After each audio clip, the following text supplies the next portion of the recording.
Every morning, I woke up with the taste of copper in my mouth and a nausea that felt like my insides were being slowly twisted by a rusty wrench. The doctors told me it was just age. My daughter-in-law told me it was time for a nursing home. But it took an old Italian watch repairman in a dusty antique shop to look at the gold Rolex on my wrist and scream, "Take it off right now." I did not understand what was happening until he showed me the secret hidden inside the mechanism. Welcome back to Honor Revenge Stories. I'm glad you're here with me today. Before we get into it, drop a quick comment and let me know. Is it morning, where you are afternoon, or late at night? There's something about this kind of story that hits differently depending on the hour. A quick note before we begin. Some elements of this story have been dramatized for the purpose of audio storytelling. Any resemblance to specific real individuals or events is purely coincidental. What matters is the truth at the heart of it. The moment I understood that the burning rash circling my wrist was no allergic reaction, that it was a slow, deliberate killing, I went perfectly still. My own flesh and blood had put the weapon there. My name is Vernon Holloway, 68 years old. I have spent my whole life making broken machines run again, the kind other men wrote off as lost causes. The 4-story brownstone I own in Baltimore, I bought with calloused hands and grease-stained paychecks, back when nobody in this neighborhood wanted anything to do with it. Now that the place is worth millions, it turns out I am worth more to certain people horizontal than vertical. The bell above the door of Ferrante Antiques gave its familiar jingle as I shouldered my way inside. The shop air was thick old varnish dust, the sharp bite of brass smells that usually steadied me. That day they turned my stomach. I had to catch the edge of a heavy oak display case just to keep my legs from folding. My skin had gone tight and ashen, closer to wet cement than the deep brown it had always been. I dragged a handkerchief across my forehead, already spotted with blood from the coughing fit I'd had that morning, and wiped off a film of cold sweat. Mr. Ferrante was behind the counter, hunched over his magnifying glass, the way a vulture hunches over something dead. 75 years old, thick lenses fingers stained permanently with oil and ink. We had been in each other's lives for 20 years, going back to the days when he was the only man in Baltimore who could track down parts for my vintage jukebox. He looked up, and behind those heavy lenses, his eyes tightened at once. "Vernon, you look like something that crawled out of the ground." Ferrante said, his voice like gravel dragged across pavement. "You need a doctor, not a watchmaker." I tried to laugh. It came out as a wheeze. "I've seen doctors, Ferrante. Vertigo, they say. The flu, they say. Just being 68, they say." I pushed up my jacket sleeve, wincing as the fabric scraped the raw, angry skin at my wrist. "I just need you to look at this watch. My son Damon gave it to me last month for my birthday. It's running slow, and the heat coming off it has been eating at my skin. Maybe the battery's leaking, I don't know." Ferrante adjusted his glasses and held out his hand. "Let me see." I unclasped the heavy gold band. It was a Rolex, or it was built to look like one. Damon had made a whole production of presenting it at the dinner table while his wife Bridget glowed like she'd just pulled a winning ticket. The thing sat heavy in Ferrante's palm. He turned it over and studied the case back, and his expression soured. "Something's wrong here," Ferrante muttered. "The weight is off, and this heat." He pressed a finger to the back of the case and snatched it away again. "Metal doesn't hold warmth like this, Vernon. Not without friction or a power source that has no business being in there." He didn't reach for any of his watchmaker's tools. Instead, he disappeared into the clutter of his back workshop and returned carrying a bulky yellow device that looked like it belonged on a disaster response crew. I recognized it from my years in industrial plants. A Geiger counter. "Ferrante, what do you need that for?" I asked, leaning hard against the counter, my head going soft and watery. "Step back!" Vernon Ferrante said, his voice clipped and sharp. He powered the device on. For a moment, there was nothing but the low static hiss of background noise. Click, click. Then, as the yellow wand drifted toward the watch where it sat on the velvet counter pad, the rhythm changed. Click, click, click. He moved it 1 inch closer. The machine began to scream a frantic, unbroken buzz that ricocheted off every wall of that small shop. The gauge needle drove hard into the red and held there shaking. Ferrante lurched backward as if the watch had just reared up and struck at him. He snatched a pair of long metal tongs off the workbench, grabbed the watch, and dropped it into a heavy lead-lined box he used for storing radium clock dials from the 1920s. He He banged the lid down, and the screaming cut off, leaving a ringing, hollow silence pressing against my eardrums. I stood there unable to move my heart, hammering my ribs like something caged and desperate. "What was that, Ferrante? What is wrong with my watch?" Ferrante set his glasses down and rubbed them on his shirt, his hands visibly trembling. "That is not a watch, Vernon. That is a murder weapon." The room tilted. I seized the counter edge until my knuckles went white. "What are you talking about?" "There is an ionizing radiation source sealed inside that case," Ferrante said, his voice dropping to something low and unsteady. "Cobalt-60 most likely. I have come across it in industrial radiography equipment, but never inside a piece of jewelry. It throws off powerful gamma rays." He looked at me, pity and horror wound together in his expression. His shaking finger pointed to the raw, ulcerated skin at my wrist. "That is not a rash, Vernon. That is a radiation burn.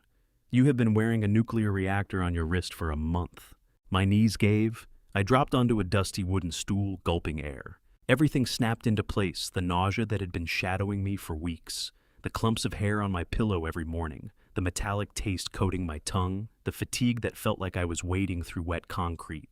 I was not sick. I was being cooked alive. "Who gave this to you?" Vernon Ferrante asked quietly, though I think some part of him already had the answer. "Damon, my son." The name turned to ash the second it left my mouth.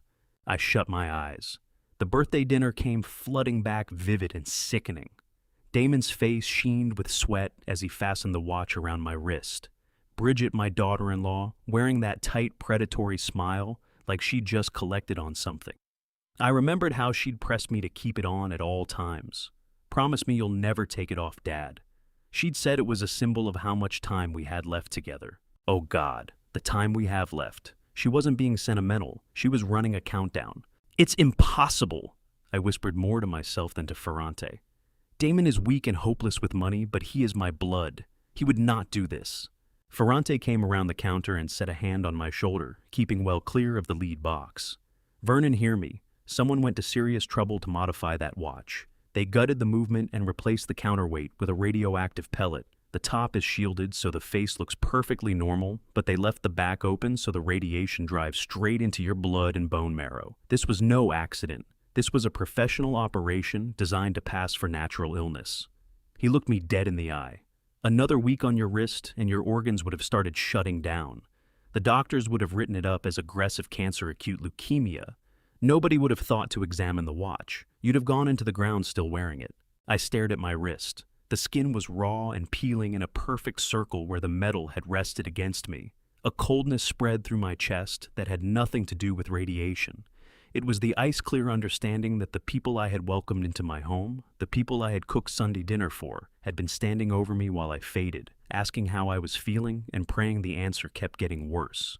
I thought about the way Bridget always looked at my house. My beautiful 4-story brownstone, the original woodwork, the garden out back.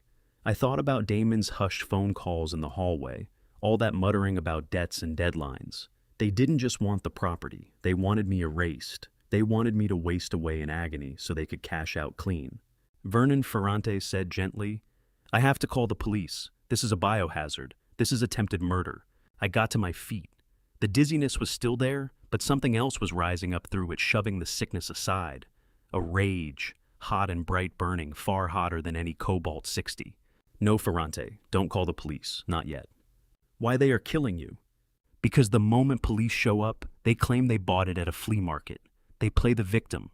They say they had no idea. Damon cries. Bridget acts horrified.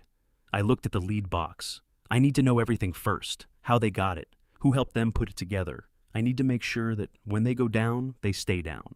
I reached into my pocket and pulled out a roll of cash. "Keep that thing in your safe, Ferrante. Don't let it near anyone, and I need a favor." "Anything, Vernon." "I need a watch. A fake one, something that looks exactly like that Rolex, but without the poison inside. Can you have one ready by tomorrow?" "Ekin sturf it koanen standbarasta." Ferrante studied me for a long moment, then gave a slow nod, understanding, moving across his face like a light coming on. "You're going to wear it, aren't you? You're going back there and letting them believe you're still dying." I pulled my back straight, swallowing the pain in my joints. "I'm a mechanic, Ferrante. When an engine starts making a noise, you don't clap your hands over your ears. You open the hood, find the broken part, and tear it out. I moved toward the shop door. Outside, the sun was blazing. My world had gone pitch dark. My son wanted a dead father. My daughter-in-law wanted an empty house. Well, I thought as my feet hit the Baltimore pavement, they were going to get exactly what they'd been wishing for, except the ghost they were about to conjure was going to haunt them while they were still breathing. The afternoon light hit me like a fist the moment I stepped outside.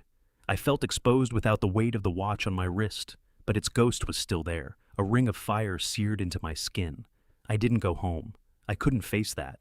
If I walked in and looked at Damon right now, my hands would be around his throat before I knew what I was doing, and he didn't deserve something that quick. He deserved to feel the floor dissolve beneath him, the same way I was feeling it dissolve beneath me now. I climbed into my old Ford truck parked down the block. It was a '97 model with a dented tailgate and an engine that rattled, but I kept it running because I knew every inch of how it worked. Machines were honest that way. A piston either fired or it didn't. A belt either held or it snapped. They didn't grin at your face while they were killing you. I sat with both hands locked on the steering wheel, gripping so hard the leather groaned against my calloused palms. I stared at the raw red circle on my wrist. It looked like a branding mark, a label that read, "Property of the Grave." For a whole month I had been blaming my own body. I blamed 68 years of hard labor. I blamed the grease and fumes from decades in the machine shop. Every morning, I woke up to a pillow thick with my own hair, gray clumps that came away at the gentlest touch. I told myself it was stress. I told myself it was grief for my late wife. I would stand at the bathroom mirror staring at pale gums and dark hollows under my eyes and order myself to push through it. Vernon Holloway does not complain. Vernon Holloway does not get sick. But it wasn't age. It was poison. I remembered the taste, that constant metallic tang in the back of my mouth, like I'd been holding a penny on my tongue. I'd mentioned it to Damon 2 weeks back over Sunday dinner. I remembered how he paused with his fork halfway to his lips. The look on his face wasn't concern. It was terror, not for me, but at the thought that I might be putting the pieces together. And Bridget just refilled my glass of iced tea and said it was probably a side effect of the blood pressure medication her friend the doctor had prescribed. God help me. They had me swallowing pills to treat symptoms they were manufacturing. I let my head fall back against the headrest and closed my eyes. The darkness filled immediately with the memory of that night, the birthday dinner running like a movie reel. Only now I was watching it through the eyes of a man who already knew how the story ended. It was supposed to be a small gathering. That was all I'd asked for, family, a few old friends from the neighborhood. But Bridget had turned it into a production. She packed my brownstone with people I barely recognized. Real estate agents in razor-sharp suits. Developers wearing broad smiles and hungry eyes looking at my mahogany crown molding and seeing a ledger entry instead of craftsmanship. I sat at the head of my own table in my best suit, feeling like a stranger in my own house. The room was heavy with expensive perfume and the smell of roast pork. Bridget rose from her seat and struck a silver spoon against her crystal champagne flute. The ringing cut through every conversation in the room. She looked stunning, I won't pretend otherwise. A white dress that made her look angelic, blonde hair drawn back in a smooth bun. That dazzling smile she deployed like a weapon. She set her hand on my shoulder. Her fingers were ice cold.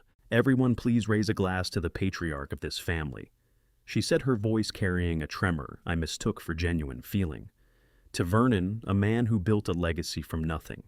We are so grateful for everything you've given us, Dad, and we want you to know how much your time means to us."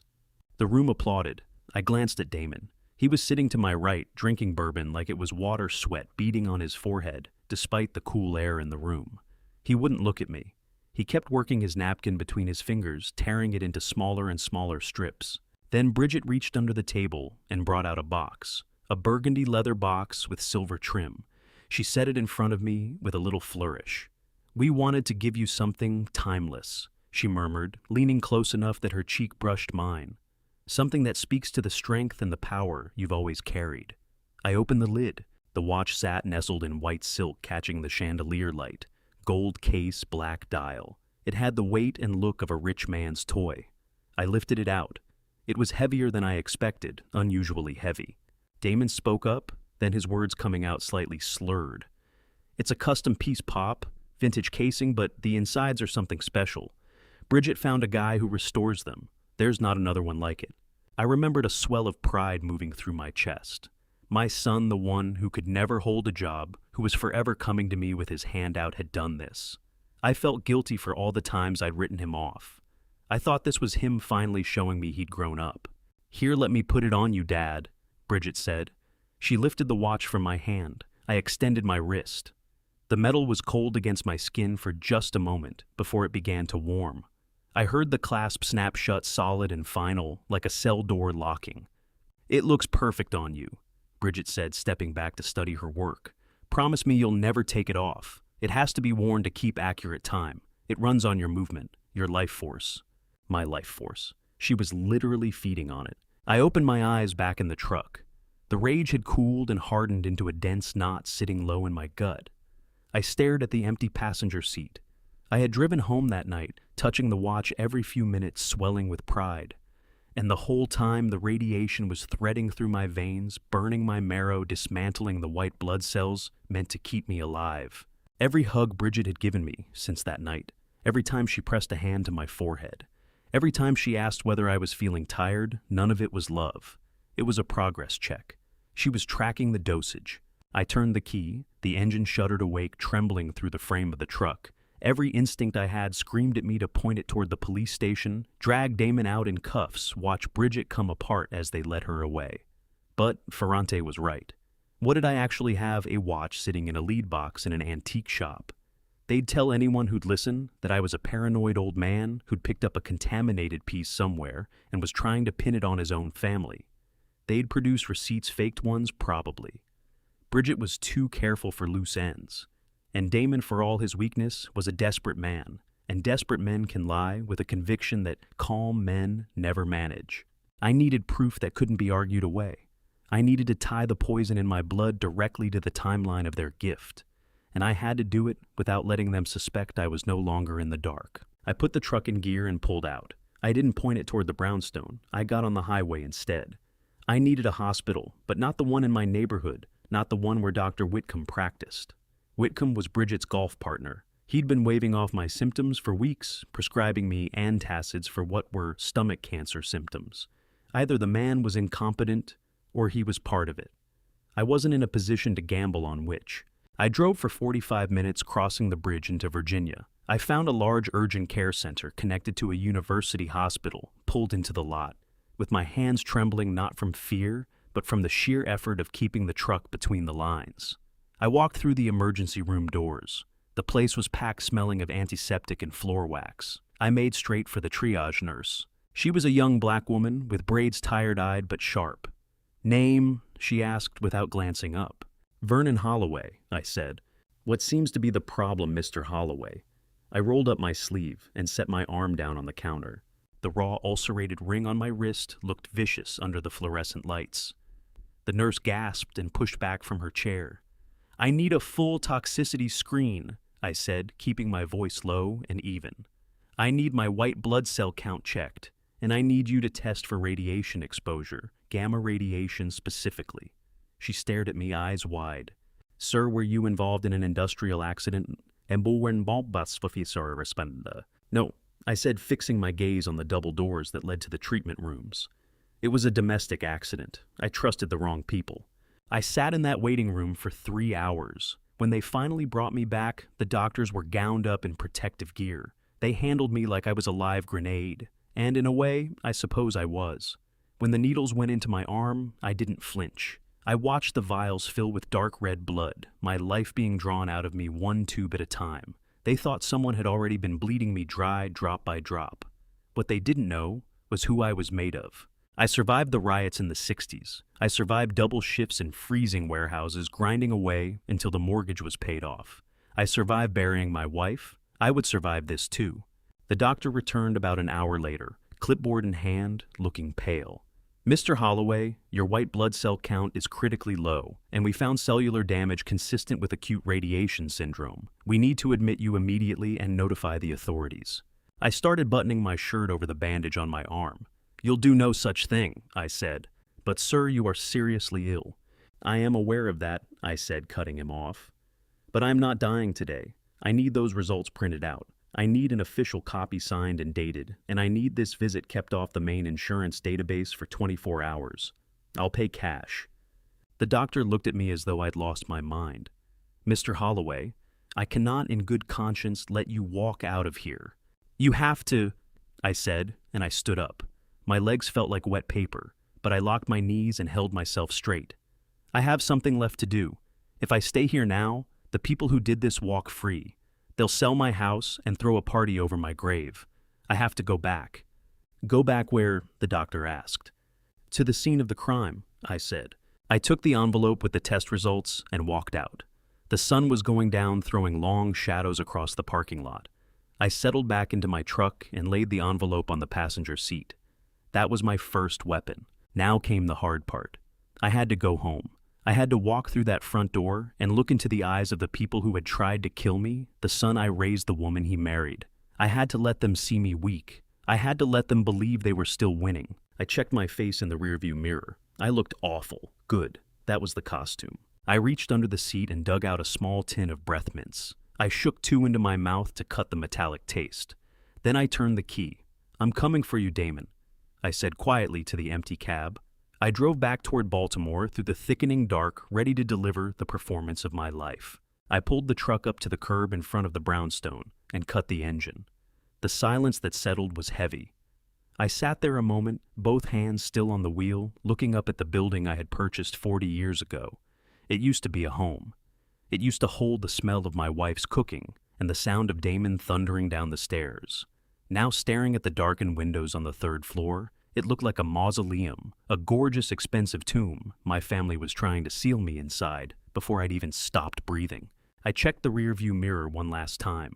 I rubbed my eyes until they looked red and raw, then let my shoulders drop and cave inward. I needed to look like a man crumbling, a man fading fast. The fire burning in my gut had to stay invisible. It was the only thing holding me on my feet, and they could not see even a flicker of it. I grabbed my cane from the passenger seat, not because I needed it, but because I needed the prop. I needed them to see a frail old man. I climbed the stone steps, slowly making sure to drag my left foot just slightly. I put the key in the lock. The tumblers turned with a heavy, solid click. I pushed open the oak door and stepped inside. It hit me the moment I crossed the threshold. Outside, the air was cool, carrying exhaust and the faint smell of rain. Inside, the house smelled of cedar air freshener and something else underneath, something stale and close. The smell of secrets. The hallway was dim. Bridget preferred the lights low, said it saved on electricity even while she spent thousands on clothes. Or maybe she just moved more comfortably in the dark. It suited what she was. I closed the door behind me, and the sound rang up through the high ceilings. Before I'd even gotten my coat off, I felt eyes on me. I looked toward the living room. They were positioned there like an audience waiting for a curtain to rise. Bridget was on the velvet sofa, legs crossed, holding a glass of red wine. Damon was at the fireplace, moving back and forth, unable to be still.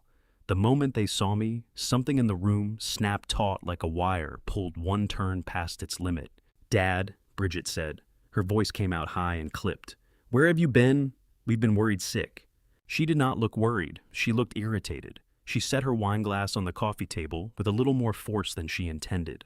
I shuffled into the room, leaning hard on the cane. "I just went for a drive," I said, letting my voice go rough and thin. I needed air. The house was feeling like it was closing in on me.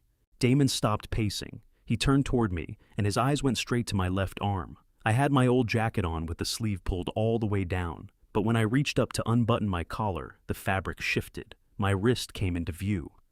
Bare. I watched the color drain from Damon's face. It happened in an instant, one moment flushed with alcohol, the next a shade of gray. He took a step toward me, his hands moving restlessly at his sides. "Dad," he said, his voice unsteady. "Dad, where is the watch?" I looked at him, slowly blinking as though the question was hard to follow. "The watch?" "The Rolex," Damon said, his voice climbing. "The one we gave you. Why aren't you wearing it?" Over on the sofa, Bridget went completely still. No panic, no flinching, just stillness. Her eyes narrowed down to slits and fixed on my bare wrist like a scope finding its target. She was running the numbers. "Oh, that," I said, waving the hand off like it was nothing. The strap was bothering me, felt loose. I was afraid it'd slip off somewhere, and I'd lose it. I crossed to my armchair and let myself down into it with a long, slow groan of pain. I caught Damon shooting a frantic look at Bridget. He dragged the back of his hand across his upper lip, wiping the sweat away. "So, where is it now?" Bridget asked. Her voice was perfectly level, but there was something beneath it, a razor blade wrapped in silk. "Did you leave it somewhere?" "I took it to a shop," I said, keeping my eyes on the floor, playing the tired old man all the way through. "A little place down on Pratt Street. The cobbler said he could tighten the leather strap for me." "A cobbler!" Damon practically shouted. "Dad, that is a vintage timepiece. You can't just hand it to a shoe repairman. He could damage it. He could open it." I looked up at Damon slow and sharp. "Why would he open it?" "Damon, it's a strap adjustment." The room went dead quiet. Damon froze. He understood in that instant that he'd said too much. His throat worked as he swallowed. I watched the vein in his neck pulsing fast, almost frantic. Thump, thump, thump. He wasn't frightened about the watch. He was frightened about what was inside it. If a repairman popped the case back, he'd find the lead shielding. He'd see the modification. "I just mean," Damon started, his eyes cutting toward Bridget for rescue. "I just mean it's delicate. You should have told us." "We would have taken it to a specialist," Bridget said. "It's fine," I said, letting my eyes fall shut. "He told me I can pick it up in a few days. I'm just so tired, Damon. Feels like I've been dragging a weight around all day." I watched Bridget through my eyelashes. She was fixed on Damon, silently ordering him to stop talking. She rose from the sofa across the room and pressed her palm to my forehead. Her hand was damp. "You look awful, Dad," she said. "You're burning up? You should lie down." "I'm fine," I muttered, pulling back from her touch. "I just need some water." I watched her eyes flick toward the side table, where my usual glass sat waiting. I found myself wondering what was in it today.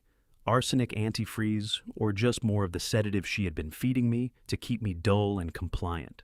I pushed myself out of the chair, using the armrest for leverage. My knees trembled beneath me. That part wasn't a performance. The strain of holding that scene together was eating through what little I had left. "I think I'll head up to my room," I said. "Wait," Damon said, moving toward me. "Which shop, Dad? Which cobbler on Pratt Street? I want to go get it back. I don't trust them with something like that." I turned and looked at my son. He was a sight, a 32-year-old man sweating and terrified over a watch. "I don't remember the name, son," I said. "It was just a shop. I've got the ticket somewhere in my jacket. I'll dig it out tomorrow." I saw the panic surge through his eyes. He wanted to go through my pockets right then and there, wanted to tear my jacket apart seam by seam, but he couldn't do it. Not without making it plain that the watch mattered more to him than my health did.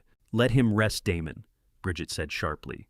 She was looking at me with eyes that were flat and cold, empty as two stones. "He can find the ticket tomorrow. He's not going anywhere." I turned away from them and started for the stairs. Every step cost something. I could feel their eyes pressing into my back like fingers. I took the banister with one hand and climbed slowly, gripping the wood hard enough to whiten my knuckles. When I reached the landing, I didn't go to my room. I stopped. The hallway was covered in a thick Persian runner that swallowed every footstep. I knew this house better than any living soul. I knew that the ventilation vent set into the hallway floor connected directly to the living room ceiling, below an old heating system left over from the 1920s.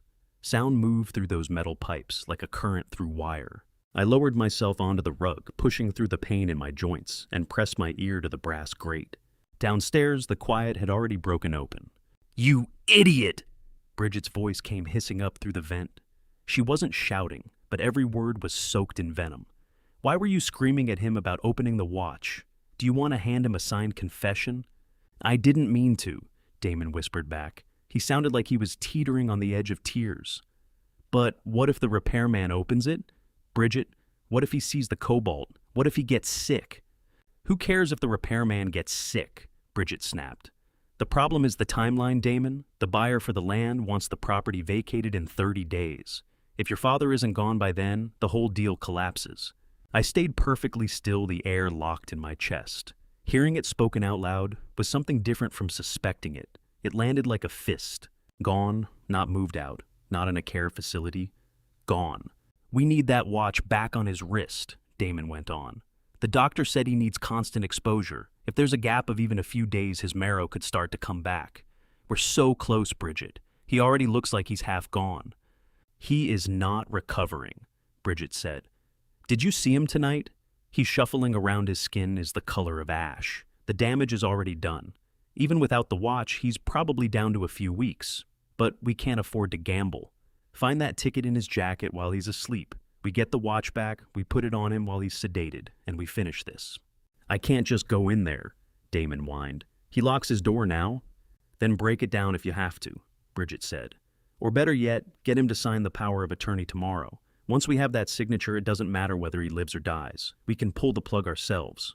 I lifted my head away from the vent. My heart was hammering so hard I was afraid they'd feel it through the floorboards. Pull the plug. I sat back against the wall in the dark hallway. My eyes stung, but I would not let anything fall. My son was talking through my murder the way a man talks through a deal that's running behind schedule. I stared at my hands. They were shaking. Not from palsy, not from age-pure adrenaline, nothing else. They thought I was already a ghost. They thought the dying was done, and they were just waiting on the paperwork. I stood up. I walked to my bedroom, went inside, and locked the door. Then I dragged my heavy oak dresser across the floor and set it against the door. I went to the closet and reached up to the back of the top shelf. There was a small black box up there. Inside it was the voice recorder I used to carry around the shop for dictating repair notes. I loaded fresh batteries into it. Then I sat on the edge of the bed and stared at the door. "You want a signature, Damon?" I whispered into the empty room. "You want the power." I lay back on the pillow. I would give them a signature. I would give them a whole performance. But the only thing I was going to authorize was their ruin. I didn't sleep. I lay in the dark, listening to the house settle around me, tracking every creak for the sound of feet on the stairs.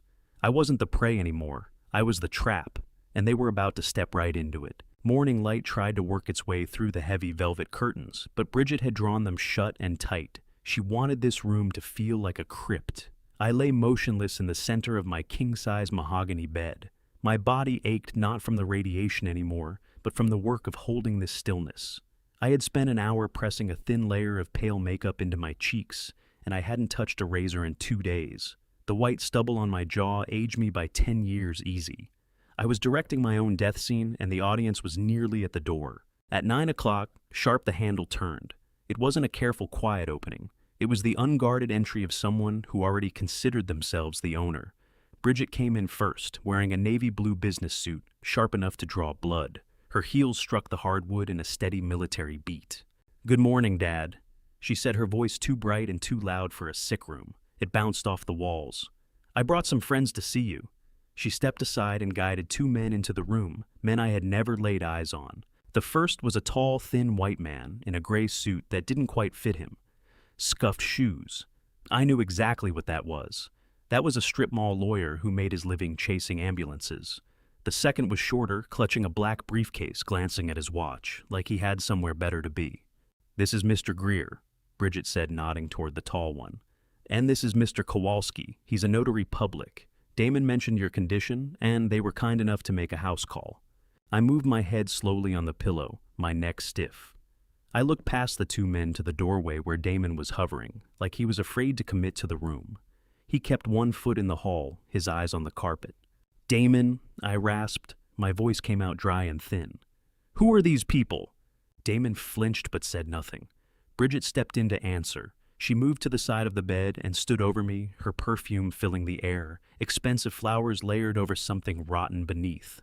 "They're here to help us help you, Dad," she said. Her smile sat on her face without reaching her eyes, which were moving over the room, checking every corner. "Dr. Whitcomb is very concerned about your decline. He says you could have a stroke at any moment. If that happens, you won't be able to make your own decisions. You'll be trapped inside yourself." She perched on the edge of the mattress. The springs dipped under her weight. A hot flash of anger moved through me that was my wife's side of the bed. "We just want to make sure your wishes are respected," she went on. "Mr. Greer has drawn up a standard power of attorney document. It simply gives Damon and me the authority to handle your medical expenses and keep up the house while you're getting better."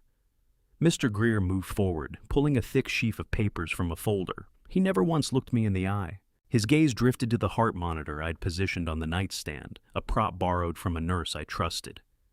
"It's a durable power of attorney, Mr. Holloway," the lawyer said. His voice had the texture of cooking oil.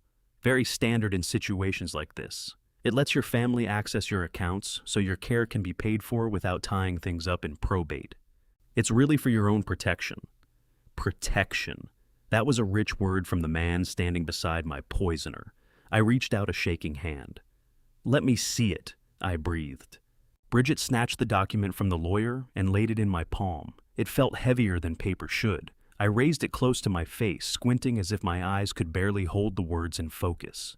But behind my half-closed eyelids, my vision was perfectly clear. I worked through the legal language fast. It was not standard. It was a death warrant dressed up in formal clauses. Clause 4 handed them the power to liquidate real estate assets. Clause 7 opened up every retirement account and life insurance policy I owned. Clause 9 let them make end-of-life medical decisions, including the removal of life support. They weren't asking for permission to keep the lights on. They were asking for permission to sell my home and pull the plug the moment a check cleared.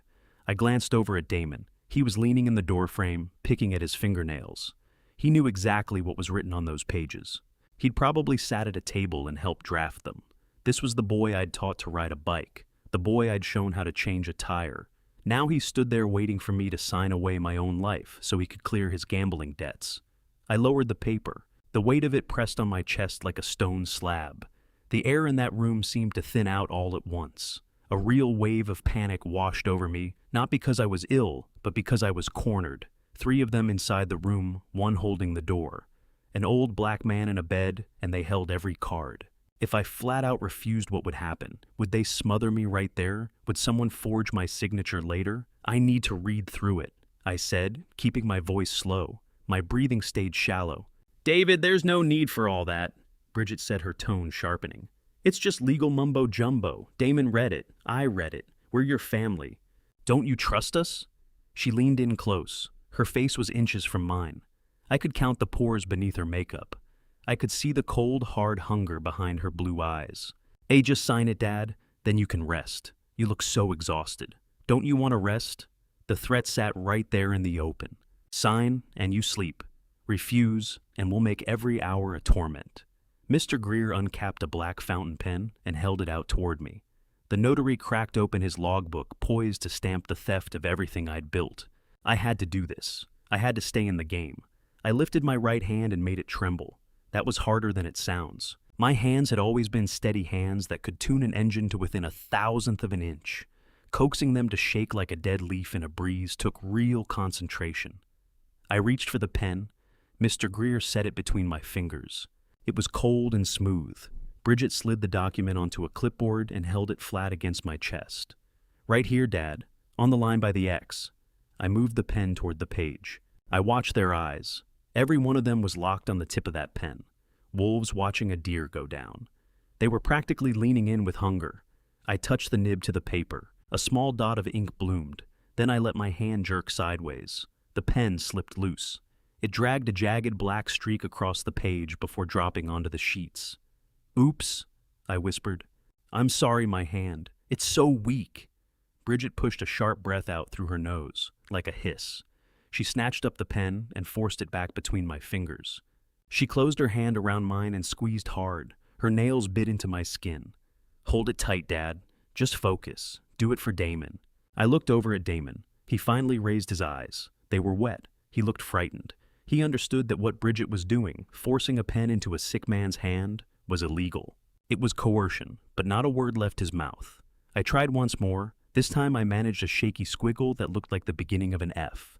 Then I triggered the cough. I'd been rehearsing this. I pulled air deep into my diaphragm and drove it out in a violent spasm. Cough, cough, cough.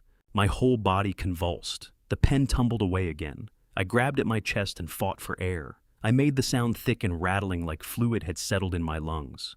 "Water," I choked out. "I can't breathe! Water!" Bridget went still. For just a moment she looked like she wanted to strike me.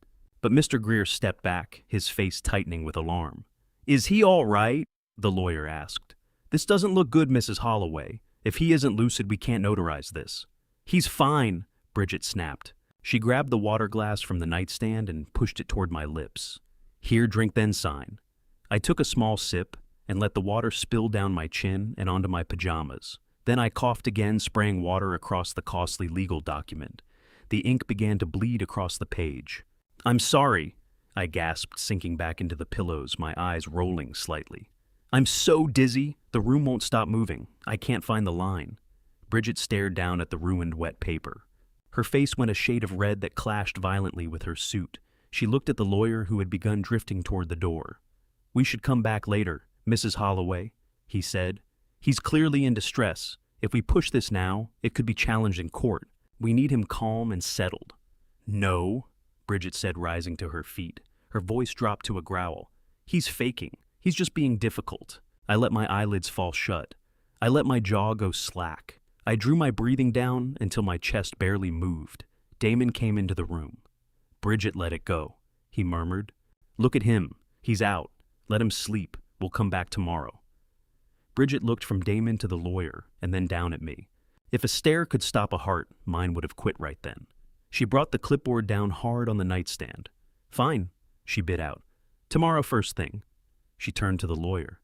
"I'm sorry for wasting your time, Mr. Greer. He has good days and bad ones. Today is clearly a bad one." She crossed to the door, her heels hammering the floor with every step. But she stopped at the threshold and turned back one final time. "Rest up, Dad," she said. Her voice was ice. "Because tomorrow you're signing that paper even if I have to guide your hand myself." The door shut. I heard them moving down the hall. The front door opened and closed as the lawyer left. I lay there in the quiet listening to my own heartbeat. I had won the battle, but the war was tightening around me. I looked at the soaked, crumpled pages on the nightstand. Tomorrow. I couldn't wait until tomorrow. I had to move tonight. I had to find the proof that would bury them before they buried me. I wiped the water from my chin. The performance was finished. Now the real work started. The house was silent, the kind of deep smothering silence that settles over a cemetery at midnight.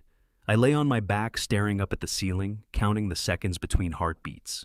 1, 2, 3. It was 2 o'clock in the morning. The sedative Bridget had pressed on me earlier was potent. It left my limbs feeling like cast iron and my head like it had been packed with cotton. But I'd fought it off. I'd kept the pill tucked under my tongue until she walked out of the room, then spat it into a tissue.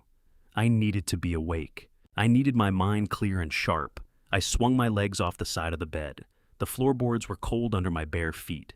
Dizziness hit me the moment I stood. The room canted sideways, and I had to clench the mattress edge to keep from going down. The radiation was no fiction. The harm it had done to my body was genuine. My joints ached and my gut churned with that familiar metallic nausea. But underneath the sickness ran adrenaline cold and hard through my veins, filing everything to a fine edge. Tonight I was not simply a sick old man. I was a mechanic, a man who had spent his life pulling things apart to understand what was inside them. Tonight I was going to pull apart my son's world and find where the rot had taken hold. I eased my bedroom door open. The hinges were smooth. I had oiled them myself 6 months ago. I stepped into the hall. The darkness was total, but I had no need of light. Every inch of this house was mapped in my memory. I knew the third step from the top would groan if you pressed the center of it. I knew the landing railing had a little give. I moved like a ghost, a shadow drifting through my own home. I worked my way down the stairs. My destination was Bridget's home office on the second floor. That room used to be my study, a place where I'd sit with a cigar and the evening paper. Now it was her command post, where she ran her real estate schemes, and apparently where she'd laid out the plans for my murder. I reached the door. It was shut. I tried the handle with care. Locked. No surprise there, Bridget treated that room like a vault. I smiled in the dark.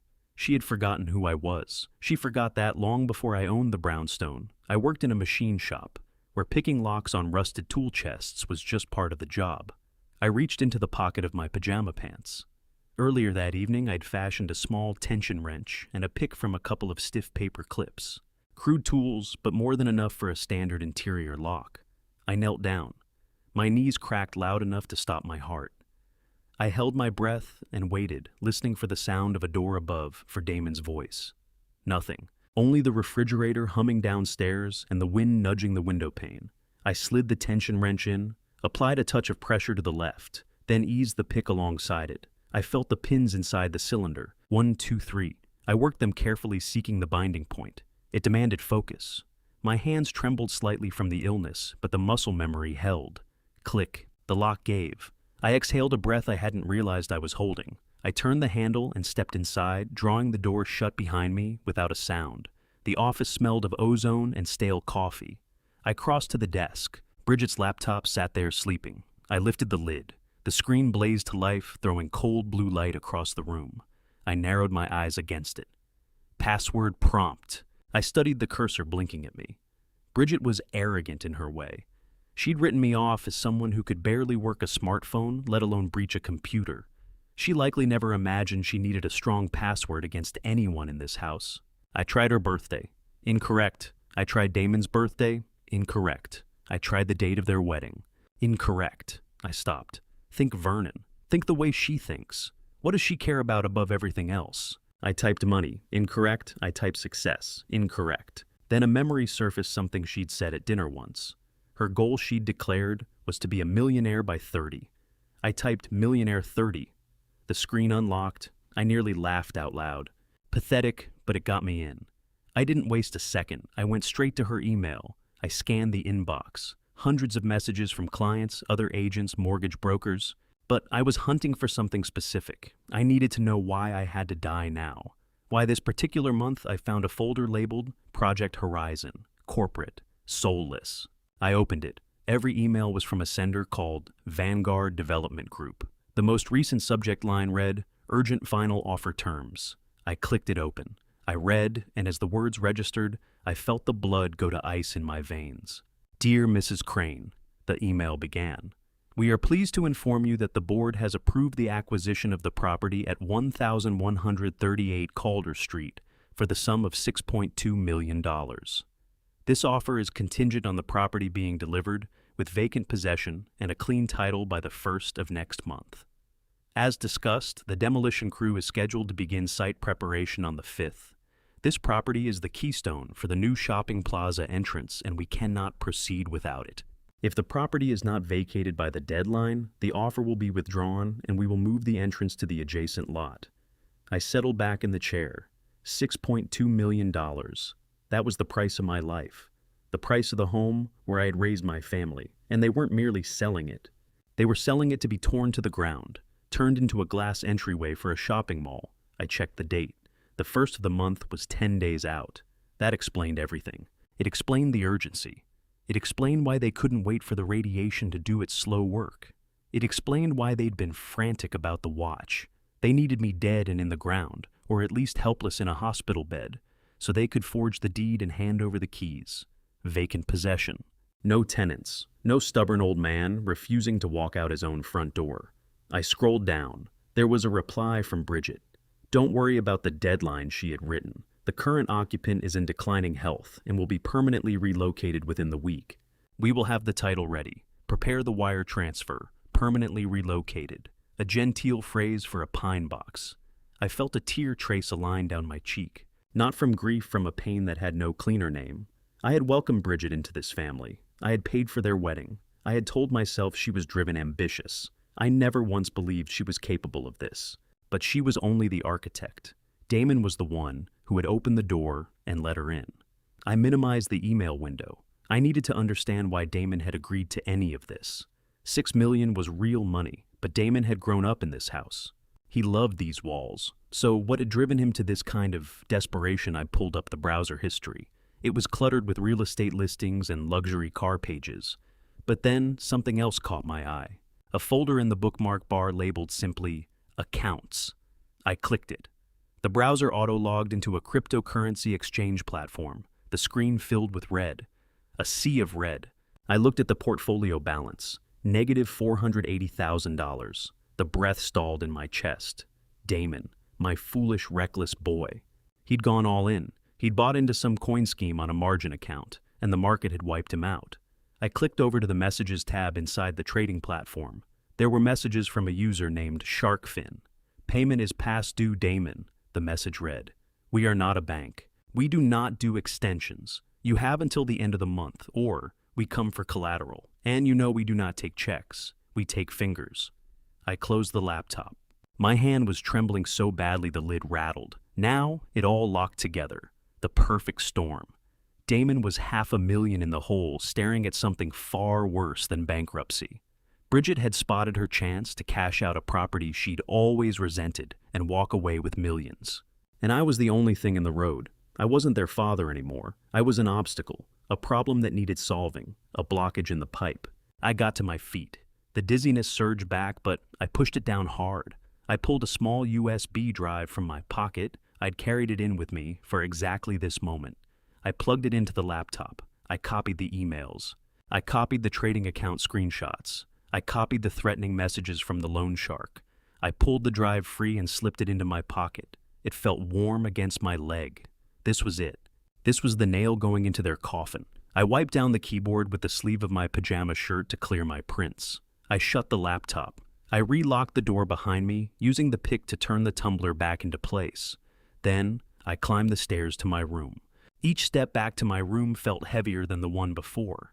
I was carrying the full weight of what I'd uncovered. My son wasn't just a would-be killer. He was a coward who had traded his father's life to save his own hide. I climbed back into bed and pulled the covers up to my chin. I lay there in the dark with the USB drive clenched in my fist. Let them come in the morning with their notary and their fountain pen. Let them try to push me around. I shut my eyes. I was ready now. The weapon was in my hand. And tomorrow, I was going to pull the trigger. Rain in Baltimore has a way of rinsing the filth off the sidewalks, but it can't touch the stain of betrayal. I guided my truck through the wet streets at 4 a.m, leaving the brownstone behind me like something I'd rather not remember. I wasn't heading for a police station or an emergency room. I was heading for a small townhouse in Sandtown, iron fence, out front, heavy oak door. This was the home and office of Celinda Pruitt. Celinda was the daughter of my closest friend from the machine shop years. When her father died in an industrial accident, I had covered her law school tuition. She was family in the way that actually means something not blood but loyalty. I'd reached her on a burner phone 30 minutes earlier. She hadn't asked why I was calling before dawn. She simply said the coffee would be on. When she pulled the door open, she didn't reach for a hug. She took one look at my gray skin and the dark hollows under my eyes and stepped back to let me through. Her living room was walled in books, law journals, and case files stacked like masonry, a fortress built from logic and justice. I settled into a leather chair that smelled of old paper and pipe tobacco. I set 2 things on her coffee table, the USB drive I'd lifted from Bridget's laptop and the medical report from the urgent care clinic. Celinda's husband was a doctor, a hematologist at University of Maryland Medical Center. He came downstairs in his robe, knuckling sleep from his eyes. He picked up the medical report first. I watched his face move through the pages. I watched his brows draw together and his mouth press into a flat line. He looked at me, then across at Celinda. "Vernon," he said quietly, "do you understand what these numbers are telling you?" I gave a slow nod. "It means they're cooking me, Doc. My insides are on fire." "It's worse than that," he said, pulling a chair close. "Your lymphocyte count is critically low. The cobalt-60 radiation has been hammering your bone marrow for weeks. You are showing signs of acute radiation syndrome. The nausea, the hair loss, the metallic taste in your mouth. These aren't side effects. These are the sounds of your cells being destroyed." He leaned in, his voice dropping with urgency. "If you put that watch back on for even 2 more days, the damage becomes permanent. You'll enter the latent phase, a short window, where you feel almost normal, and then your organs will begin shutting down one by one. It's an agonizing way to die, Vernon. It is torture." I looked down at my hands. Hands that had built things, strong hands. Now they were shaking not from fear, but from what was happening at a cellular level inside me. "So I'm working against the clock," I said. "You need to be in a sterile isolation ward right now," he said. "You need chelation therapy. You need to be away from that source." "I can't go to the hospital yet," I said. "If I disappear now, they win. They sell the house. The evidence gets buried." Celinda spoke up from across the room. She had plugged the USB drive into her secure laptop and was moving through the copied emails. Her face was lit from below by the cold blue glow of the screen. "Vernon," she said, her voice sharp enough to cut glass, "this isn't just fraud. This is conspiracy to commit capital murder. I'm looking at the emails with the developer. Bridget put it in writing. She explicitly stated the property would be vacant due to the owner's passing, and Damon's gambling debts establish motive. Together, this gives us motive, means, and opportunity. We have enough here to send a team through your front door within the hour." I shook my head. "No teams, no sirens. Not yet." "Why Vernon?" Celinda asked, snapping the laptop shut. "They are killing you. Why wait?" "Because an arrest is too easy for them," I said. My voice came out low and rough. "If we move on them now, they make bail. They hire top-shelf lawyers on money they took from me. They cry on the stand and claim they were manipulated. Damon plays the victim. Bridget plays the heartbroken daughter-in-law. I don't want them sitting in a cell for a few years. I want them destroyed. I want them to lose every single thing they believe they've already won. I got up and walked to the window. I stood watching the rain streak down through the glow of the street lamps. I want them to believe they've succeeded, I said. I want them standing at the finish line, convinced they've taken the gold, and then I want the ground to open under their feet. I want to see Bridget's face the moment she realizes she's not a millionaire. She's a pauper. Celinda watched me for a long moment. She recognized the look behind my eyes. It was the same look her father used to wear when a machine had become dangerous and needed to be taken apart piece by piece. "All right," she said. "We do it your way, but we need insurance. We need to make sure you're still alive in 48 hours. I reached into my pocket and unfolded a piece of paper, a rough sketch I'd drawn earlier. "I need a watch," I said. "A replica." I had already phoned Ferrante, the antique dealer. He was waiting for us at his shop. We drove there in Celinda's car, leaving my truck on a side street. Ferrante had the shutters pulled, but the lights glowed inside. The smell of oil and brass met me at the door like an old friend. On his workbench sat a watch. Rolex Oyster Perpetual, gold case, black dial, identical to the one Damon had given me. "Is it clean?" I asked. Ferrante nodded. I pulled the movement from a donor watch that was beyond repair. "It keeps perfect time, but I added the modifications you asked for." He passed it to me. It had real weight to it. "I fitted lead weights inside the case back," Ferrante explained, "to match the heft of the shielded radioactive one. On the wrist it feels exactly the same. I also worked the strap a bit to match the wear pattern yours had left. Short of cracking it open with a tool, nobody will know the difference." I buckled it on. It felt cool and safe. It didn't burn, just metal and glass, nothing more. "Now for the ears," Celinda said. She brought out a small black case from her bag. Inside sat 3 tiny devices, small black discs no bigger than buttons, high-fidelity listening bugs. "They stream directly to a cloud server," she said.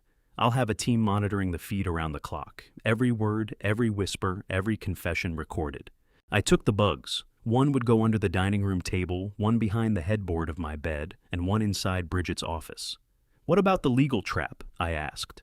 Celinda drew a document from her briefcase. A thick stack of pages, bound in a blue cover. "This is the Revocable Living Trust," she said. "We set it up 5 years ago. The deed to your house already sits in the name of the Holloway Family Trust. You are the primary trustee. But on your death or incapacitation, the property doesn't pass to your heirs. It goes to the charity we chose, the Inner City Youth Engineering Program." I smiled. It was a grim thing. I had nearly forgotten. I'd set it up as a firewall against creditors if the business ever went under.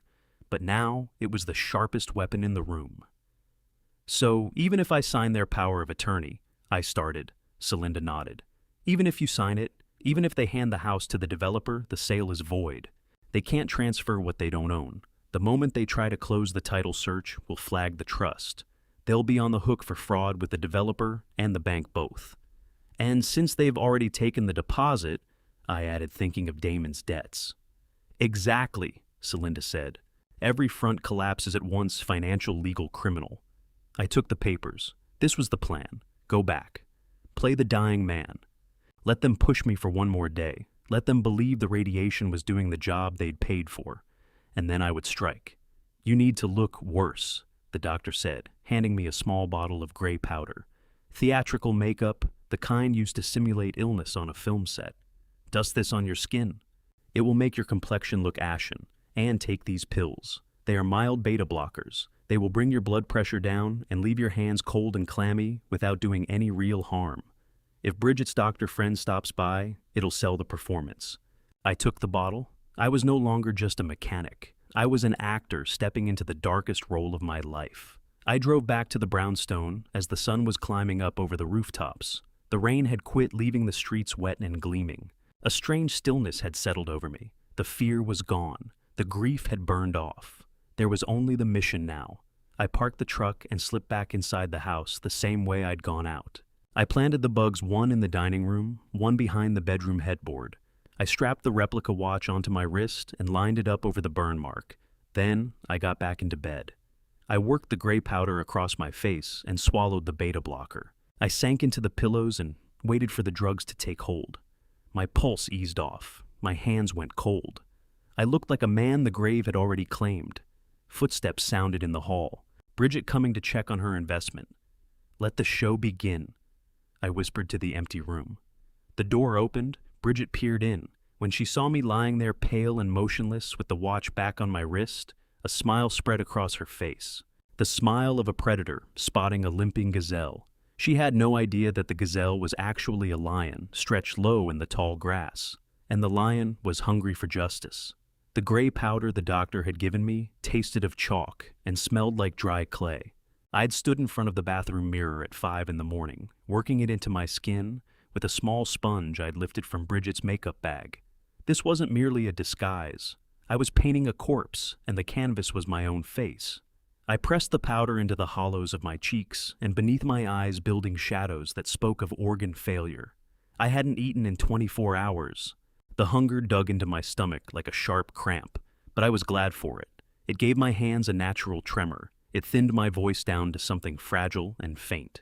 I studied the reflection in the mirror. The man staring back at me was a ghost. I reached for the beta blockers and took 2 exactly as the doctor had told me. Within 20 minutes, my heart rate fell off a ledge. My extremities lost their warmth. My fingertips felt packed in ice. It was a dangerous business tinkering with my own biology this way. But I had to pass the touch test. If Bridget reached for my hand and felt warm blood still moving through it, she might grow suspicious. She needed to feel the chill of the grave. Last I picked up the watch, the replica that Ferrante and Celinda had prepared. It rested on the cold porcelain of the sink, heavy gold identical in every visible way to the weapon my son had buckled to my wrist a month ago. I put it on. The metal lay cool against the raw burn mark on my skin. I flinched not from pain, but from the memory of it. I was putting the shackles back on by choice. I adjusted the strap until it covered the sore perfectly. I shuffled back to bed and drew the heavy quilt up to my chin. I lay flat on my back, breathing shallow, eyes barely open. I was ready. I was the bait sitting at the heart of the trap. At 8 o'clock, the invasion started. The front door opened below. It wasn't only Bridget and Damon. There were heavy footfalls, boots, several sets. I kept my eyes shut as my bedroom door pushed open. "He's out cold," Bridget said. Her voice was clipped and businesslike. "Don't worry about the noise. He's heavily sedated. Just get everything out." I eased my eyes open the width of a crack. My vision swam, but I could make out the shapes. 2 men in blue coveralls stood in the middle of my bedroom. They weren't there to move me. They were there to move my life. "Start with the dresser," Bridget directed, leveling a manicured finger at the antique oak chest that had come down from my grandfather. "Solid wood. Should fetch at least 500 at the auction house." I watched the men cross to the dresser. One of them worked a piece of gum from his mouth, wrapped it, and pocketed it. He grabbed a drawer handle without ceremony. "Hey lady, there are still clothes in here," the mover said. "Dump them," Bridget said, flicking her wrist. "We don't need any of that. Trash bags. He won't be needing suits where he's going." The beta blockers kept my heart from tearing through my ribs. I watched them pull out my Sunday suits, the ones I wore to church, the one I wore the day we buried my wife. They yanked them from the hangers and crammed them into black garbage bags like they were clearing out a yard sale. "Damon," I rasped. The word barely carried sound. "Damon, what is happening?" Damon was standing at the window, back to the room, staring down at the street. When my voice reached him, his shoulders locked up.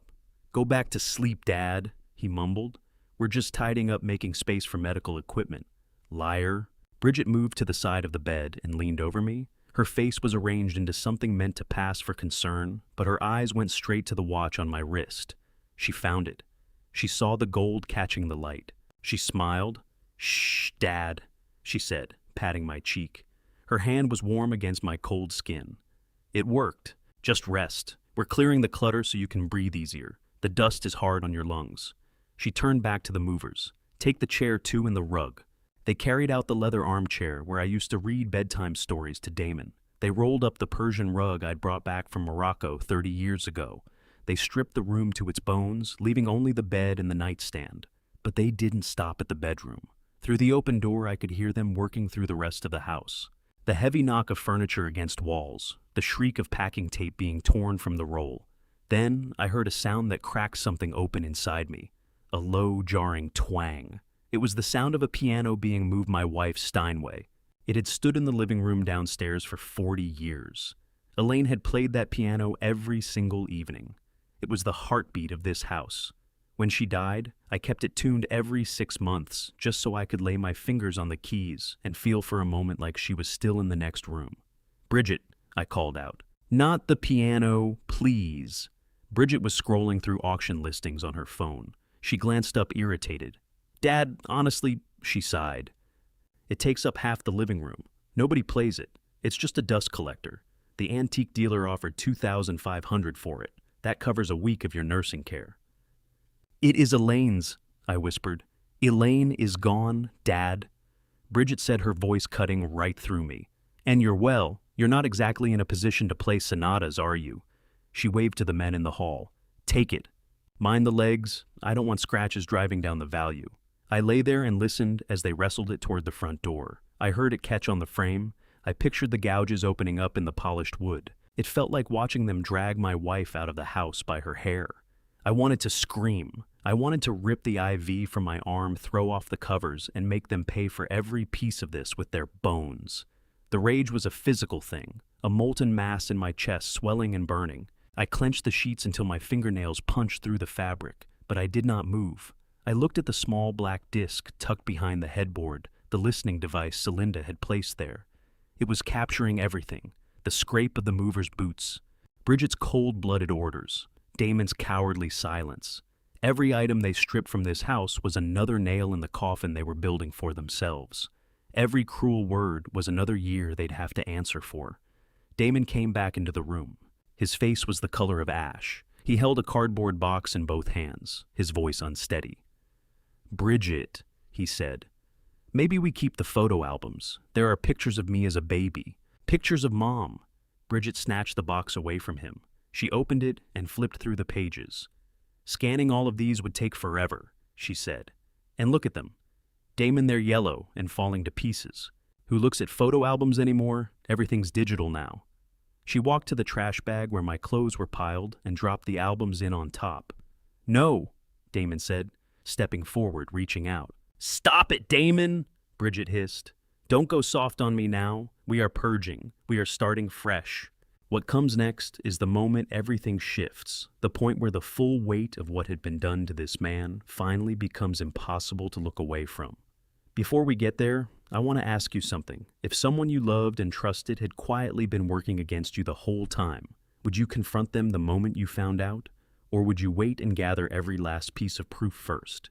Once he's gone, we gut the place. New floors open concept. No more dusty memories. Keep your eyes on the money. Keep your eyes on the $6 million. She hurled the bag into the corner. I pressed my eyes shut and let a single tear squeeze free.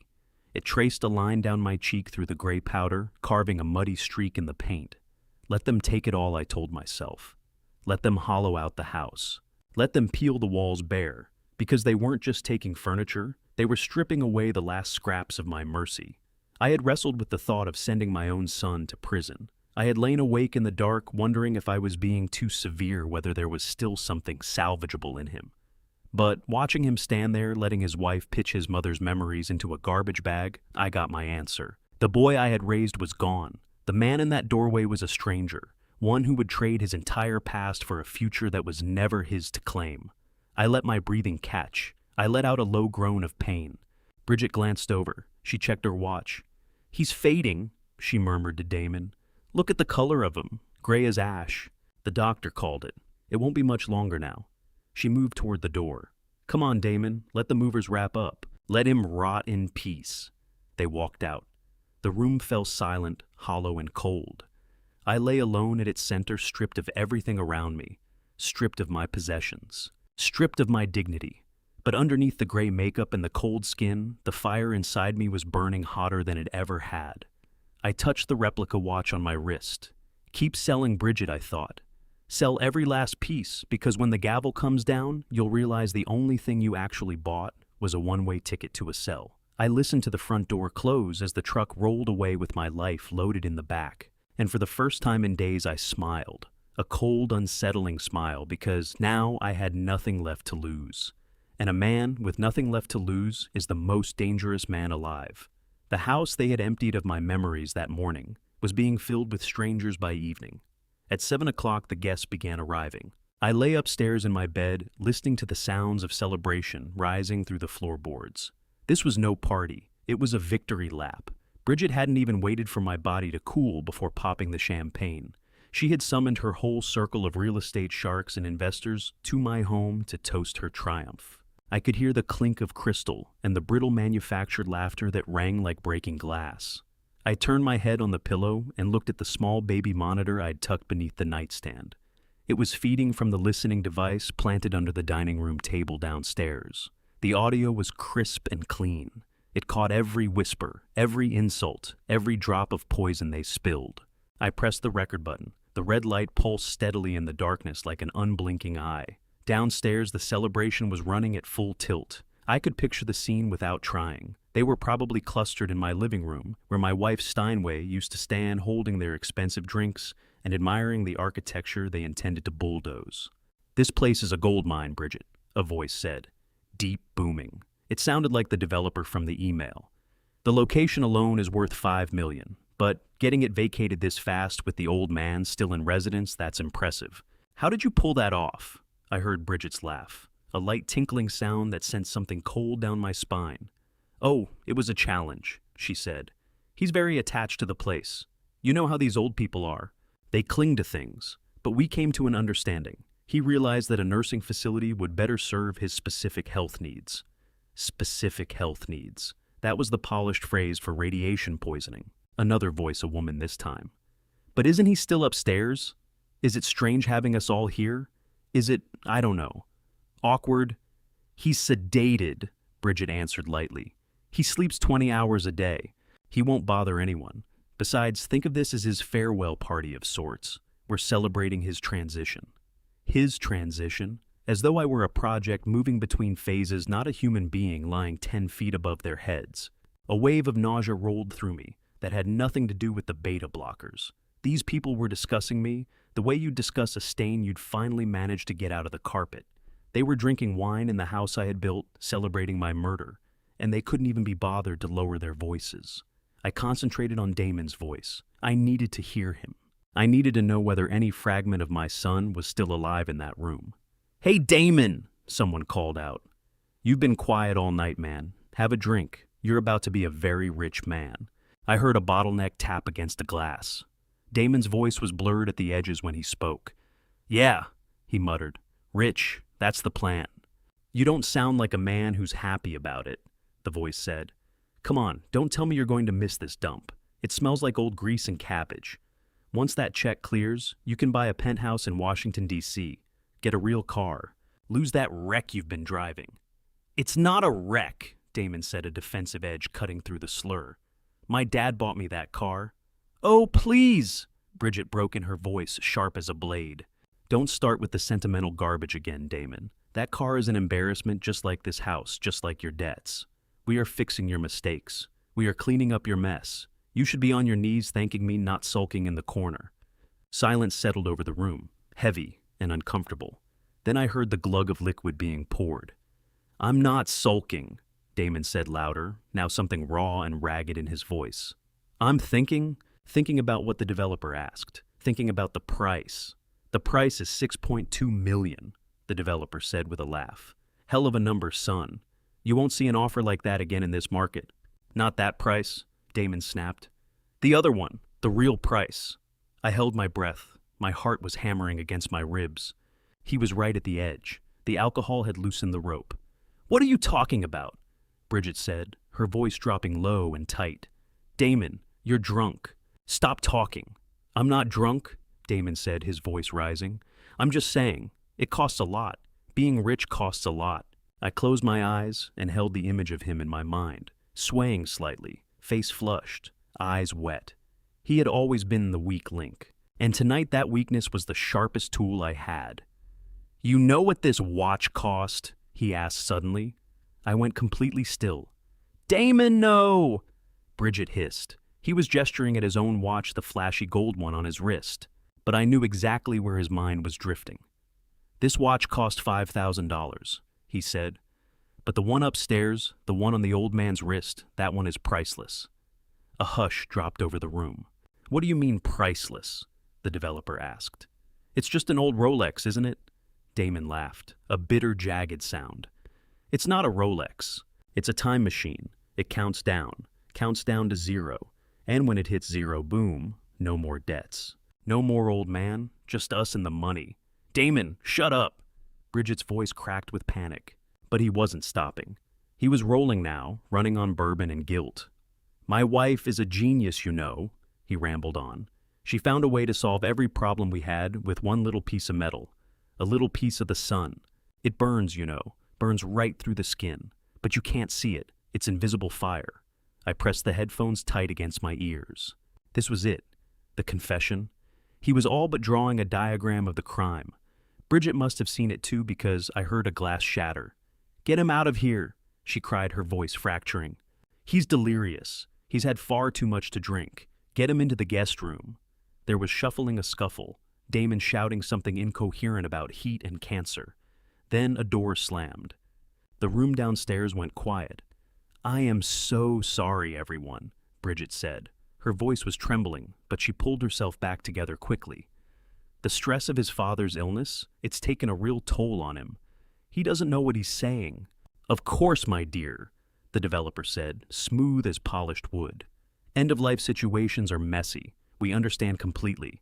But we're still on schedule for the first." Yes, Bridget said.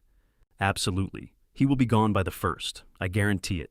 I pressed the stop button on the recorder. I had what I needed. I had the developer on record acknowledging the deadline. I had Bridget guaranteeing my death.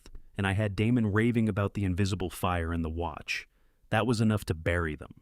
Enough to put them away for the rest of their lives. But I wasn't finished. I threw back the covers. The gray powder caked on my face pulled at my skin. The beta blockers had turned my legs into dead weight. But I got up. I walked to the window and looked down at the street below. The expensive cars were lined up in front of my house. The drivers sat there waiting. They were toasting my end. What they didn't know was that the clock had already started running out on them. I glanced at the fake watch on my wrist. 9 o'clock. Come morning, they'd show up for the signature. They'd come to finish the job. I pressed 2 fingers against the cold glass of the watch face. "Come and get it," I murmured. Then I went back to bed, though sleep never came. I lay there as the party wound down, listening to guests trickle out one by one, until nothing was left but silence. The silence of a house bracing itself for Judgment Day. Morning light fell across the bare floorboards of my bedroom in a harsh, unforgiving glare. Stripped of curtains and furniture, the room had the feel of an interrogation cell. I lay flat in the center of the mattress, looking at the dust motes dancing in the sunbeams. I'd been awake for hours, steeling myself for the final act of this whole ugly tragedy. The beta blockers had done exactly what they were supposed to do. My hands were ice cold, my pulse slow and threadbare. I felt like a machine drawing down its last reserves, but my mind was razor sharp, a steel trap coiled and ready to close. I let out a groan. Low rattling rehearsed. I waited. It didn't take long. They were probably pressed up against that door, hovering the way vultures do, just waiting for the animal to quit kicking. "Damon!" I called out. My voice came out thin and scraped raw. "Bridget!" The door swung open right away. No knock. You don't knock on a man's door when you've already decided he no longer belongs to the world. Bridget came in first. She had on a bright yellow dress, cheerful, celebratory. The sight of it turned my stomach. She clutched the clipboard flat against her chest like armor. "We're here, Dad," she said. Her voice was pitched too high, too breezy. "How are you feeling today?" I turned my head slowly on the pillow. The motion was deliberate, not because I was weak, but because I needed her to believe I was. "I'm exhausted, Bridget," I breathed. "I'm so tired. I just want it to stop." Bridget traded a look with Damon. He was standing behind her, eyes fixed on his shoes. He looked like he hadn't slept. His eyes were bloodshot, his skin the color of old wax. The guilt and the bourbon from the night before were carving him up from the inside. "We know, Dad," Bridget said, moving closer to the bed. "We know you're worn out. That's exactly why we want to help you rest. Remember those papers we talked about? Once you sign, we take care of everything. No more bills, no more worrying about the house. You just sleep." She pushed the clipboard toward me. The power of attorney was right on top. Behind it I knew was the deed transfer. One clean sweep, they wanted it all in a single shot. I looked over at Damon. "Son, come here." Damon shuffled forward. He kept himself just out of arm's reach. Something in him didn't want to get too close. He was afraid of the invisible fire he'd strapped to my wrist. "Do you want this, Damon?" I asked. "Do you truly want this?" Damon glanced at Bridget. She fixed him with a hard stare, a silent order. "It's for the best, Dad," Damon muttered. "We just want to look after you." I let my eyes fall shut. The betrayal was total. There was no road back from this. "Help me sit up," I said. Bridget moved fast. She slid her hands under my shoulders and hauled me upright. Strong, efficient, impatient. She stuffed the pillows behind me, not for my comfort, but to give me something to lean on while I wrote. "Here's the pen," she said. She uncapped it and pressed it into my hand. I looked at it, heavy, expensive, a fountain pen she'd probably charged to my own card. I held it in my right hand, the hand I'd used to sign checks and birthday cards and contracts for 40 years. But today I wasn't Vernon Holloway the mechanic. I was Vernon Holloway the victim. I let my right hand shake hard. The pen rattled against the clipboard. I dragged the nib across the paper in a senseless scrawl. "I can't," I gasped. "My hand, it won't cooperate." Bridget exhaled sharply. "Try harder, Dad. Just concentrate." "I can't hold it." I wheezed, letting the pen drop onto the sheets. No grip left. Bridget snatched the pen back up. Her jaw was set tight. Her patience was running out. The clock was ticking. The developer was waiting. "Use your other hand," she said flatly. "Just make a mark. An X is enough. The notary can witness it." I looked at her. "Use my other hand." She was that desperate. She didn't care about legality anymore. A signature made with the wrong hand under duress by a medicated man, that was the textbook definition of invalid. But she didn't care. She just needed something on paper. I reached out with my left hand. Clumsy, unsteady, I had never learned to write with it, which was perfect. "Give it here," I said.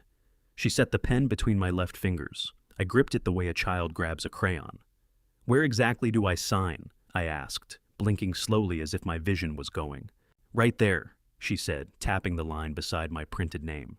I brought the pen down. I felt the adrenaline surge through my chest. This was the moment. I pressed the nib to the paper. I did not write Vernon Holloway. I didn't even attempt my real signature. I dragged the pen across in a jagged, lurching line, the kind of reading you'd get off a seismograph mid-earthquake, something that looked like an F and L, and then a trailing mark that slid right off the edge. "Is that good enough?" I breathed, releasing the pen. Bridget stared at the scrawl. It was hideous, barely a mark a person could call legible. But to her, it looked like $6 million. "It's perfect, Dad," she said. She pulled the clipboard away before I could reconsider. "Absolutely perfect." She passed it to Damon. "Take this to the notary. He's in the kitchen. Tell him to stamp it." Damon took the clipboard. He studied the signature. Then he looked at me. For just a beat, I caught a flicker of doubt cross his face. He knew my handwriting. He knew this wasn't it. But he turned and walked toward the door. "Hey, Damon, wait," I said. He stopped, didn't turn around. "I need some water," I said.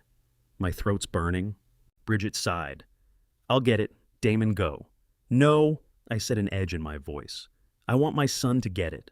Bridget rolled her eyes. "Fine, make it quick, Damon." Damon set the clipboard on the dresser and went to the bathroom to fill a glass. Bridget stood there scrolling her phone, probably already texting the developer that the deal was sealed. When Damon returned, his hand was trembling. Water sloshed over the rim of the glass. He held it to my lips. I took one sip. Then I reached out and seized his wrist. My grip was firm, far too firm for a dying man. Damon flinched. He tried to pull back, but I held. I drew him down close. "Damon," I whispered, low, a rasp that seemed to crawl up from somewhere deep. "What is it, Dad?" he whispered. His eyes were wide and white with fear. "The watch," I said. Damon went still. "What about the watch?" "It's hot, Damon," I murmured.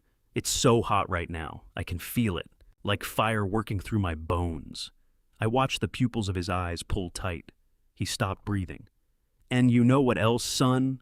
I went on, leaning in until my lips nearly brushed his ear. "When you're this close to me, I think it burns you too." Damon ripped his arm away. He stumbled back and hit the wall hard. The glass flew from his hand and exploded on the floor. "What happened?" Bridget spun around. Damon, what are you doing? He grabbed me, Damon stammered. He's burning up. He said he's on fire. Bridget looked over at me. I was flat on the pillows, eyes closed, chest rising and falling slowly. I looked like nothing. He's just running a fever, Damon, she snapped. Get yourself together. Pick up that glass. No, Damon said. He was rubbing his wrist where I'd grabbed him, working at the skin frantically as if he could scrub away the radiation.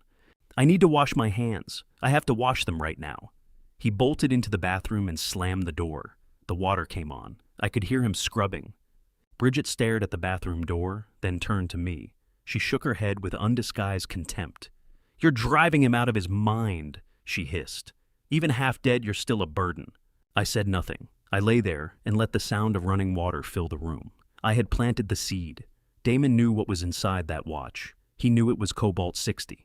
And now he was convinced the poison was seeping outward. He believed that by finishing me off, he was signing his own death warrant. Bridget snatched the clipboard from the dresser. Rest in peace, Dad, she said, her voice soaked in sarcasm. Because we are certainly going to enjoy the peace once you're gone. She walked out. I waited until her footsteps faded down the staircase. Then I opened my eyes. I looked at the shattered glass on the floor, glittering in the sunlight like scattered diamonds. You've got the paper, Bridget, I thought. But it's worthless just like you. And Damon, you've got the fear now. And fear is a sickness that moves faster than any radiation ever could. I sat up and wiped the fake sweat from my forehead. The first phase was done. They believed they held the power. They thought the control was theirs. But tonight the watch comes off, and tomorrow the real power would show itself. The sirens were the first thing I heard. They started as a distant wail like a child crying far away and swelled until they flooded the whole room, pulsing red and white light, skating across the ceiling. I lay on the bed with my eyes shut, listening to the chaos I had set in motion. Damon was pacing the hallway, his footsteps heavy and unsteady. In his mind, he was still scrubbing his hands, trying to wash away the invisible fire I'd put there. Bridget stood at the window, rehearsing her performance. I heard her draw a long breath, then release a sob. It was perfectly calibrated, that sob. If she'd put half this much energy into selling houses, she might have actually made something of herself. Oh, God, please hurry! She screamed toward the door, though the paramedics hadn't even hit the staircase yet. My father isn't breathing right. Somebody help him, please. She turned back to check on me. Her face was dry. Her eyes were doing calculations. She glanced at her phone one last time, probably firing off a confirmation text to the developer, then stuffed it into her pocket and flew to the bedside the moment heavy boots landed on the landing. Over here, she cried, waving both arms. He collapsed. He was signing some papers and he just slumped over. It might be his heart, maybe a stroke. He's been so sick. Two paramedics pushed into the room. Young, quick, and all business. One was a tall Hispanic man. The other, a woman with her hair pulled back in a tight ponytail. Neither one looked at Bridget. They looked at the patient. They looked at me. Sir, can you hear me? The woman asked, shining a penlight into my eyes. I let my eyelids flutter. I moaned low and guttural, which required no performance at all. My body was genuinely spent. The beta blockers had my heart beating like a slow drum at the bottom of a deep well. He's unresponsive, Bridget wept, seizing the paramedic's arm, her nails biting into his uniform sleeve. You have to save him. He's all we have left. Ma'am, step back, the paramedic said, firmly peeling her off. We need the space. They tore open my pajama shirt. Cold adhesive pads went down on my chest. A blood pressure cuff cinched around my arm. BP's 80/50, the woman called out. Pulse is thready. He's bradycardic. We need to move him now. They grabbed the sheet beneath me. 1, 2, 3, lift. I was up in the air. The ceiling spun. I caught a glimpse of Damon in the doorway. He looked hollowed out, vacant. His eyes were locked on my wrist. My long pajama sleeve covered it completely. He couldn't tell whether the watch was still there, but the terror on his face said everything. He wanted me out of that house. He wanted the radiation out of that house. We're taking him to Mercy Medical Center, the male paramedic announced as they wheeled me toward the stairs. I'm going with him, Bridget declared, already reaching for her purse. I'm his medical proxy. I have the paperwork. She followed us down. The descent was rough. My head jostled against the stretcher. I watched the framed photographs on the wall, shaking pictures of a family that no longer existed. We burst through the front door. The cool air rushed over my face. Neighbors had gathered. Mrs. Beckford from next door stood on her porch with her hand pressed over her mouth. Bridget made sure to wail good and loud as they loaded me into the ambulance. "Dad, hang on, Dad," she cried, clambering in behind me. The doors banged shut, sealing us into a metal box that smelled of antiseptic and diesel. The siren started up again, and we rolled. I lay strapped to the gurney. The female paramedic was threading an IV line into my left arm. Bridget sat on the bench across from me, her face close to mine. The paramedic's attention was on the saline drip. Bridget leaned forward. She wasn't looking at my face. She was looking at my right arm pinned against the side rail. The sleeve had ridden up a little. I felt her hand brush my skin. Subtle. She was playing at comfort, holding my hand, but her fingers were searching, moving along my wrist, feeling for the cold, hard metal of the Rolex. She worked her way up toward my pulse point. Then she stopped. My eyes stayed closed, but I could feel her panic radiating off her in waves. She pressed harder. Her thumb dug into my wrist. She shoved the sleeve up further frantically now. Nothing. My wrist was bare. I heard her sharp intake of breath like something punctured. "Where is it?" She whispered, barely a sound above the siren. The paramedic didn't catch it. She released my hand and started patting the blanket across my legs, hunting for a bulge, a lump, anything with the heft of a heavy gold watch. "Ma'am, please don't touch the patient," the paramedic said, not looking up. I just wanted to make sure he was warm," Bridget stammered. Her voice had climbed a full octave. She looked at me. Her eyes were wide and frantic. The math was running in her head. If the watch wasn't on my wrist, where had it gone? Had it come off in the bedroom? Did the movers get it? Did Damon take it? Or worse, had I taken it off myself? Because if I'd removed it, that meant I knew. I shifted on the stretcher and let out a groan. I cracked my eyes open just a sliver and looked straight at her.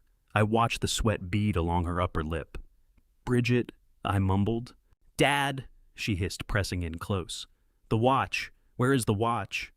What I breathed? "The watch you had on," she said through clenched teeth. "The gold one. Where is it?" I don't know," I said, letting my head loll sideways. It was heavy. It hurt. "Did you take it off?" she asked, her voice shaking now. "Did you leave it at the house?" I let my eyes fall shut again, feigning unconsciousness. I savored the sound of her hyperventilating. She was trapped. She couldn't tell the paramedic to pull over so she could hunt for a piece of jewelry. She couldn't call Damon with the paramedic sitting right there. She had to ride it out stewing in her own dread. The ambulance cut a sharp corner. Equipment rattled and shifted. If the watch was back at the house, the police would find it after I died. If it was loose somewhere in this ambulance, a stranger would stumble on it and get sick. If the movers had walked off with it, every thread would lead straight back to her. She needed that watch buried with me. That was the only way to make the murder weapon disappear. We reached the hospital. The rear doors burst open. The noise of the city poured in. Male 68. Possible cardiac event history of radiation exposure. I heard the paramedic call it out to the triage team. "Wait." Bridget scrambled out of the ambulance. "What did you just say?" "History of radiation exposure," the paramedic repeated as they unloaded me.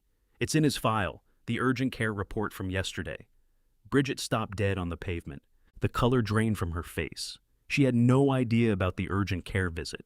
As far as she knew, I'd been flat in bed all day. She chased after the stretcher. "Wait, that's a mistake. He has the flu. He's confused. We're running a full toxicity screen, ma'am," a doctor in a white coat said, moving to cut her off. "You need to wait in the lobby." "No, I need to be with him," Bridget cried, trying to shoulder past. "I have power of attorney. I have the documents." "Security," the doctor called out.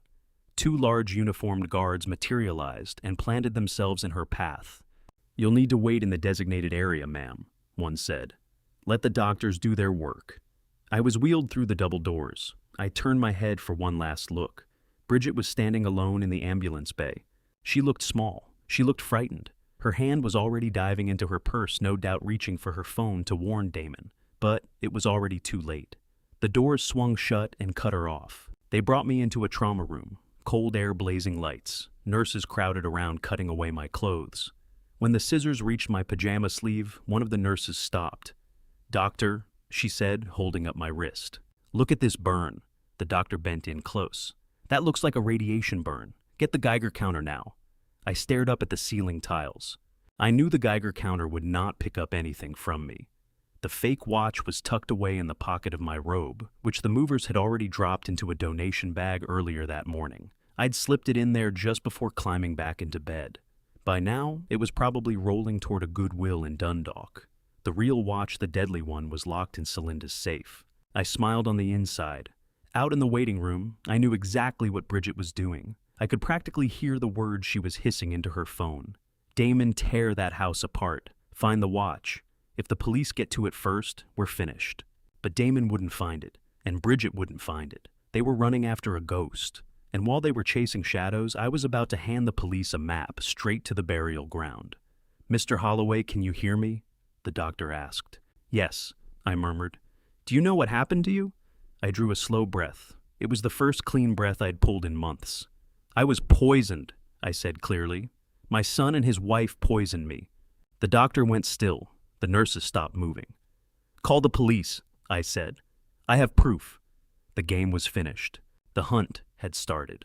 The trauma room was a box of stainless steel and merciless white light, the kind that leaves nowhere for secrets to breathe.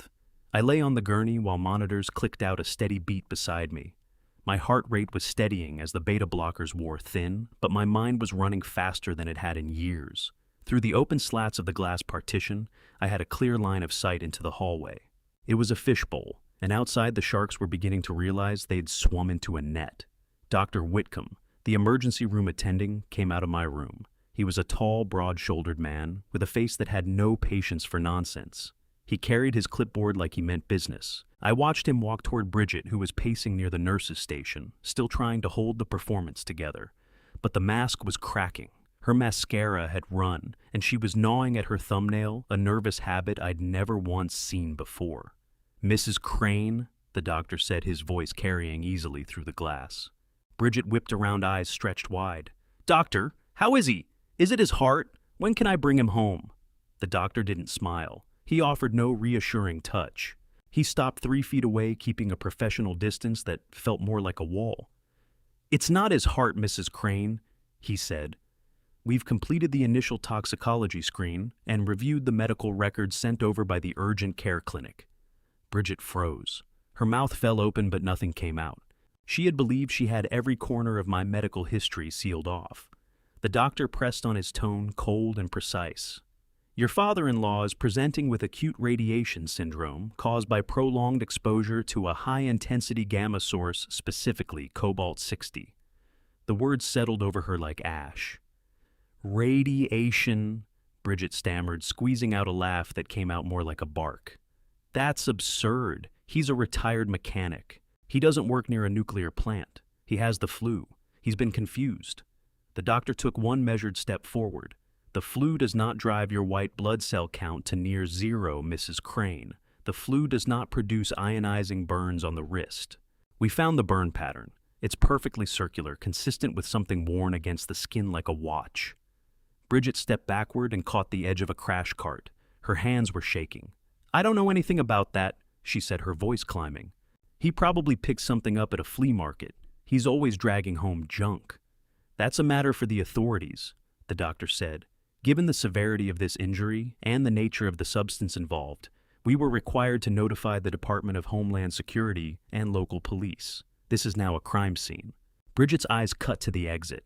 I could see the calculation happening behind them, reading the distance, weighing her chances. But she was in heels, and she was a coward. Cowards don't bolt when they're cornered. They lock up. Then the doors opened. Not just security this time.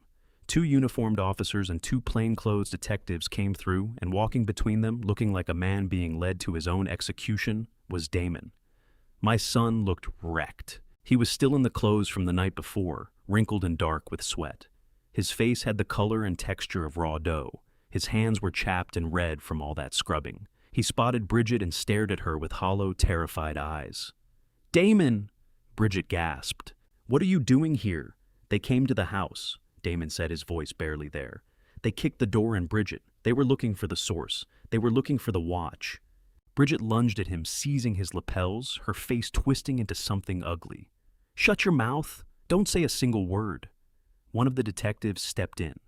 He was an older man with worn-down eyes and a badge on his belt. He peeled Bridget's hands off Damon. "Mrs. Bridget Crane," the detective said, "I need you to step away from him." "I want a lawyer," Bridget screamed, backing up. "This is harassment. My father-in-law is ill, and you're dragging my husband in here like he's some kind of criminal." "We didn't drag him anywhere, ma'am," the detective said evenly. "He came in voluntarily to help us locate a missing radioactive device, one that poses a direct threat to public safety. Do you know where it is? Bridget looked through the glass at me. Our eyes locked. I wasn't playing dead anymore. I was propped up slightly on the gurney watching her. I let a small, cold smile settle onto my lips. It said everything she needed to know. "He knows," she breathed. A trembling finger came up, pointing straight at me. "Look at him. He's not sick. He's smiling. He set us up." The detective glanced at me, then back at her. "Ma'am, Mr. Holloway is the victim here. He has been poisoned. Now, answer the question. Where is the watch?" "It's gone!" Bridget shouted, throwing both hands up. "It's gone, okay, it vanished. He probably hid it himself." "Ask him." Then Damon spoke, quietly, but it cut straight through the noise of the emergency room. "It's not gone, Bridget." Bridget spun on him. "Shut up, Damon." "No," Damon said slowly, shaking his head. "I can still feel it. It's still burning me. I washed my hands 10 times, and I can still feel it." He raised his raw, ravaged hands toward the detective. "I didn't want to do it. She made me. She told me it was the only way to settle the debt. She said it would look like cancer." Bridget let out a shriek of pure fury.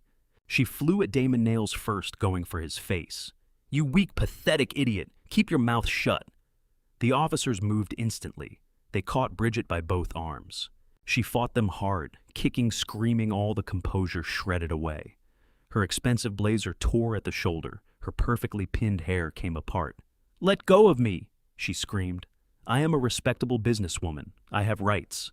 "That old man is out of his mind. He's trying to set me up." The detective reached for his handcuffs, silver gleaming under the hospital lights. "Bridget Crane, you are under arrest for conspiracy to commit murder and possession of a prohibited hazardous substance." The cuffs snapped onto her wrists. The sound rang out loud and final. Click, click. Bridget stopped screaming. She stared down at the metal around her wrists. The reality of it broke over her all at once. The $6 million, the shopping mall deal, the penthouse in Washington, D.C. It all dissolved in that single moment, leaving her with nothing but cold steel and a prison sentence. She looked at Damon. "Help me," she pleaded. Tell them it was your idea." Damon looked at her, and for the first time in his life, he didn't do what she told him to. He turned and looked at me through the glass. He saw his father, the man he had tried to kill, lying in a hospital bed. He saw the weight of my disappointment. It was heavier than any debt he'd ever owed. "I'm sorry, Dad." Damon broke down his legs, folding beneath him. He went down right there on the ER floor, burying his face in his raw, scrubbed hands. "I am so sorry." The police pulled Bridget away. She was dragged past my window, her heels scraping against the linoleum. She looked at me one last time. The arrogance was gone, stripped clean. Nothing left but fear, pure, uncut fear. I watched them go. I watched the doors close behind them. The silence that settled in was heavy, but it was a clean kind of heavy. The poison had been drawn out. Not the radiation in my bloodstream, but the poison that had been rotting my life from the inside. Dr. Whitcomb came into my room. He checked the monitors. His face had softened, some of the clinical edge worn away. "Mr. Holloway," he said, "the police will want a statement when you're ready." "I'm ready now," I said, pushing myself upright. I swung my legs over the side of the bed. "You need to rest," the doctor said. "Your body has taken a serious beating." "I've been resting too long, Doc," I said, getting to my feet. My legs trembled, but they held. "I've been asleep for years, letting them call the shots. I'm wide awake now." I walked to the window and looked out over the ambulance bay. Police lights pulsed red and blue against the wet pavement. I watched Bridget get shoved into the back of a cruiser. I watched Damon being guided into another car head, hanging low. What I felt in my chest wasn't joy. You don't feel joy watching your own son taken away in handcuffs. What I felt was relief, the feeling of setting down something you've been hauling for miles without end. They were gone. The house was safe. The legacy was safe. I turned back to the doctor. "Is there a phone I can use?" I asked. I need to reach my lawyer, and then I need a locksmith. The doctor allowed himself a small, tight smile. I think we can manage that. I settled into the chair by the window. I looked at my wrist. The fake watch was gone, swallowed up somewhere in the chaos of the ambulance ride. My wrist was bare, the angry red burn mark exposed. It was going to leave a scar, a permanent mark of how close I came to not making it. But scars are good things. Scars tell you that you survived. Scars tell you that you healed. I looked at the empty doorway where my son had stood just minutes before. "Goodbye, Damon," I whispered. "I hope you find some kind of redemption, but you'll have to find it somewhere else because my door is shut." I leaned back and closed my eyes, waiting for the detectives to come in with their notepads. I had a long story to tell. A story about time, about money, and about what actually matters when both are stripped away. For the first time in a month, I wasn't afraid of what the next day would bring. The hospital conference room had been taken over by the police.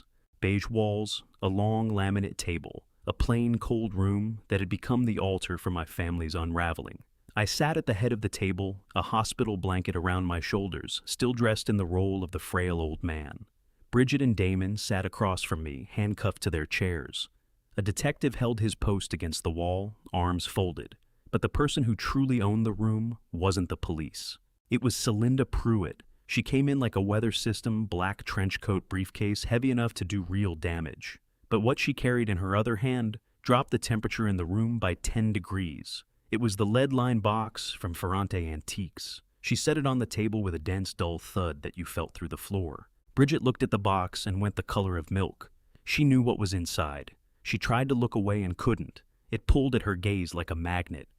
"Mrs. Crane," Celinda began, her voice measured and razor-edged. "You claimed earlier that the watch was lost. You said it was a harmless gift." Bridget lifted her chin, squeezing out one last drop of arrogance. "It was lost. My father-in-law is senile. He loses everything." Celinda smiled. It wasn't a warm smile. It was the smile of someone who has already sprung the trap and is simply watching it close. "We found it," Celinda said. "Or rather, Mr. Holloway made sure it was never truly lost." She unlatched the heavy lid of the box. She didn't reach inside. She simply tilted it open so the room could see. There it lay, the gold Rolex, beautiful, innocent-looking lethal. The detective moved in with a Geiger counter, switched it on. Before the wand even hovered over the open lid, the machine began to tick and click. As he drew it closer, the clicking became a shriek. The needle drove into the red. Bridget physically recoiled in her chair. Damon started to cry, low and wretched. "This watch," Celinda went on, raising her voice above the machine's wailing, "contains a high-grade pellet of cobalt-60. We traced the serial number on the source casing.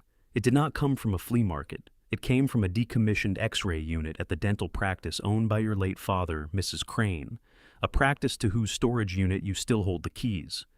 Bridget shook her head hard. "That proves nothing. Anyone could have broken in." Celinda reached into her briefcase and produced a laptop, setting it flat on the table. "We also have the audio recordings," she said. "You see, Mr. Holloway wasn't simply suffering in silence. He was listening." She pressed a key. The sounds of the party from the previous night filled the room, crisp and clear. "It's not a Rolex." Damon's voice poured from the speakers, slurred and swollen with self-importance. "It's a countdown machine. It runs to 0, and when it hits 0, boom, no more debts, no more old man." The quiet that dropped over the room after those words was absolute. Damon looked as though he might be sick.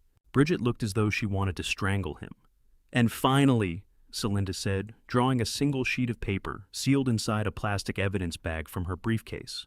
"We have the power of attorney you attempted to force Mr. Holloway to sign this morning." She slid the bag along the table toward the detective. "A handwriting expert reviewed this document within the last hour," Celinda said. "The signature is barely legible, but more critically, the pen used to sign it was wiped clean of prints. The clipboard beneath it, however, carries prints from both Mrs. Crane and Mr. Holloway. The pressure markings on the paper show the pen was forced into the signatory's hand. This is not a legal document. It is evidence of coercion and elder abuse." The detective fixed his eyes on Bridget. "Mrs. Crane, you are looking at charges of attempted murder conspiracy to commit murder assault with a deadly weapon and fraud. We're talking about a life sentence." Bridget shattered. The polished real estate professional crumbled. and what was underneath was just a cornered, frightened criminal. She turned on Damon. "It was him!" she screamed, yanking at her handcuffs. "He did all of it. He owes money to loan sharks. He came crawling to me. He said his father was going to die anyway, so why not move it along? I was only trying to help him. I'm the victim here." Damon raised his head. His eyes were swollen red. For the first time in his life, he looked at his wife and saw exactly what she was. He saw the thing he had married. "You liar!" Damon's voice cracked wide open. "You engineered every piece of it. You sourced the cobalt. You brought in the developer. You told me if I didn't go through with it, you'd walk out and take everything with you." He swung toward the detective, desperate now, grasping for any rope he could reach. "I'll testify against her. I have the emails. I have the texts. She made me do it." "Enough," I said. My voice was no longer a whisper. It came out deep and full, the voice of a man who had run shop floors for 40 years. I stood up. No struggle, no trembling. I came up straight and tall, letting the hospital blanket drop from my shoulders. I reached up and pulled the oxygen cannula free from my nose and set it on the table. I wiped the gray powder from my cheek with the back of my hand, the dark, healthy skin showing through underneath. The room went dead quiet. Bridget stared at me with her mouth open. Damon stopped crying and looked at me with something caught between awe and horror. "You're not sick," Bridget whispered. "I am hurt, Bridget," I said, moving slowly around the table until I stood directly behind her chair. "My heart is broken, my spirit is bruised, but my body is just fine." I looked down at her. "You thought I was a foolish old man. You thought that because I work with my hands and live in an old house, I must be simple. You thought you could walk into my life and strip it apart like a salvaged engine." I moved to where Damon sat. He shrank back as I got close, but I didn't raise a hand. I just looked at him. "And you," I said quietly, "my son, the boy I carried on my shoulders, the one I taught to be a man." "Dad," Damon whimpered. "I'm sorry. Sorry doesn't repair this, Damon." I said, the softness leaving my voice. "You sold me. You didn't just try to kill me. You traded my life for a check to clear a gambling debt. You looked at the man who gave you life, and all you saw was a figure on a ledger." I leaned in close enough that he couldn't look away from the fire in my eyes. "You talked about time last night, Damon. You said the watch was counting down. You were right. But it wasn't counting down my time. It was counting down yours." I walked back to the head of the table and turned to face them both. "You wanted my house. You wanted to knock it flat and raise a shopping mall in its place. You wanted to wipe out my family's history so strangers could push through a glass door on their way to buy things they don't need." I reached into my pocket and drew out the deed to the house, the copy Celinda had given me. "You killed me for nothing," I said, holding the paper up. "This house doesn't belong to me. It belongs to a trust. It has belonged to a trust for 5 years. Even if I had died, you wouldn't have seen a single cent. The house goes to charity to give kids who actually want to build something a fighting chance." Bridget made a sound that was half sob, half shriek, the sound of greed dying badly. $6 million, she moaned, rocking in her chair. $6 million. "It was never about the money for me," I said. "It was about legacy. I built that house with sweat. I bought it with years of my life, and I believed I was building it for you, Damon. I thought I was laying a foundation for you to stand on. But you didn't want a foundation. You wanted a quick exit." I looked at the detective. "Take them out of here." "Dad, no, wait," Damon begged as the officer pulled him to his feet. "Please, I'm your son. Don't let them take me." I looked at him one last time. My face was stone. "My son died a month ago," I said. "He died the day he slipped a radioactive watch onto my wrist and smiled while he did it. I don't know who you are, but you're going to have a long stretch of time to think about him." The officers moved them out. Bridget was kicking and screaming, raging at my name, at the watch, at the whole world. Damon was limp, dragging his feet, weeping like a child. I watched them until the door shut and the quiet came back to the room.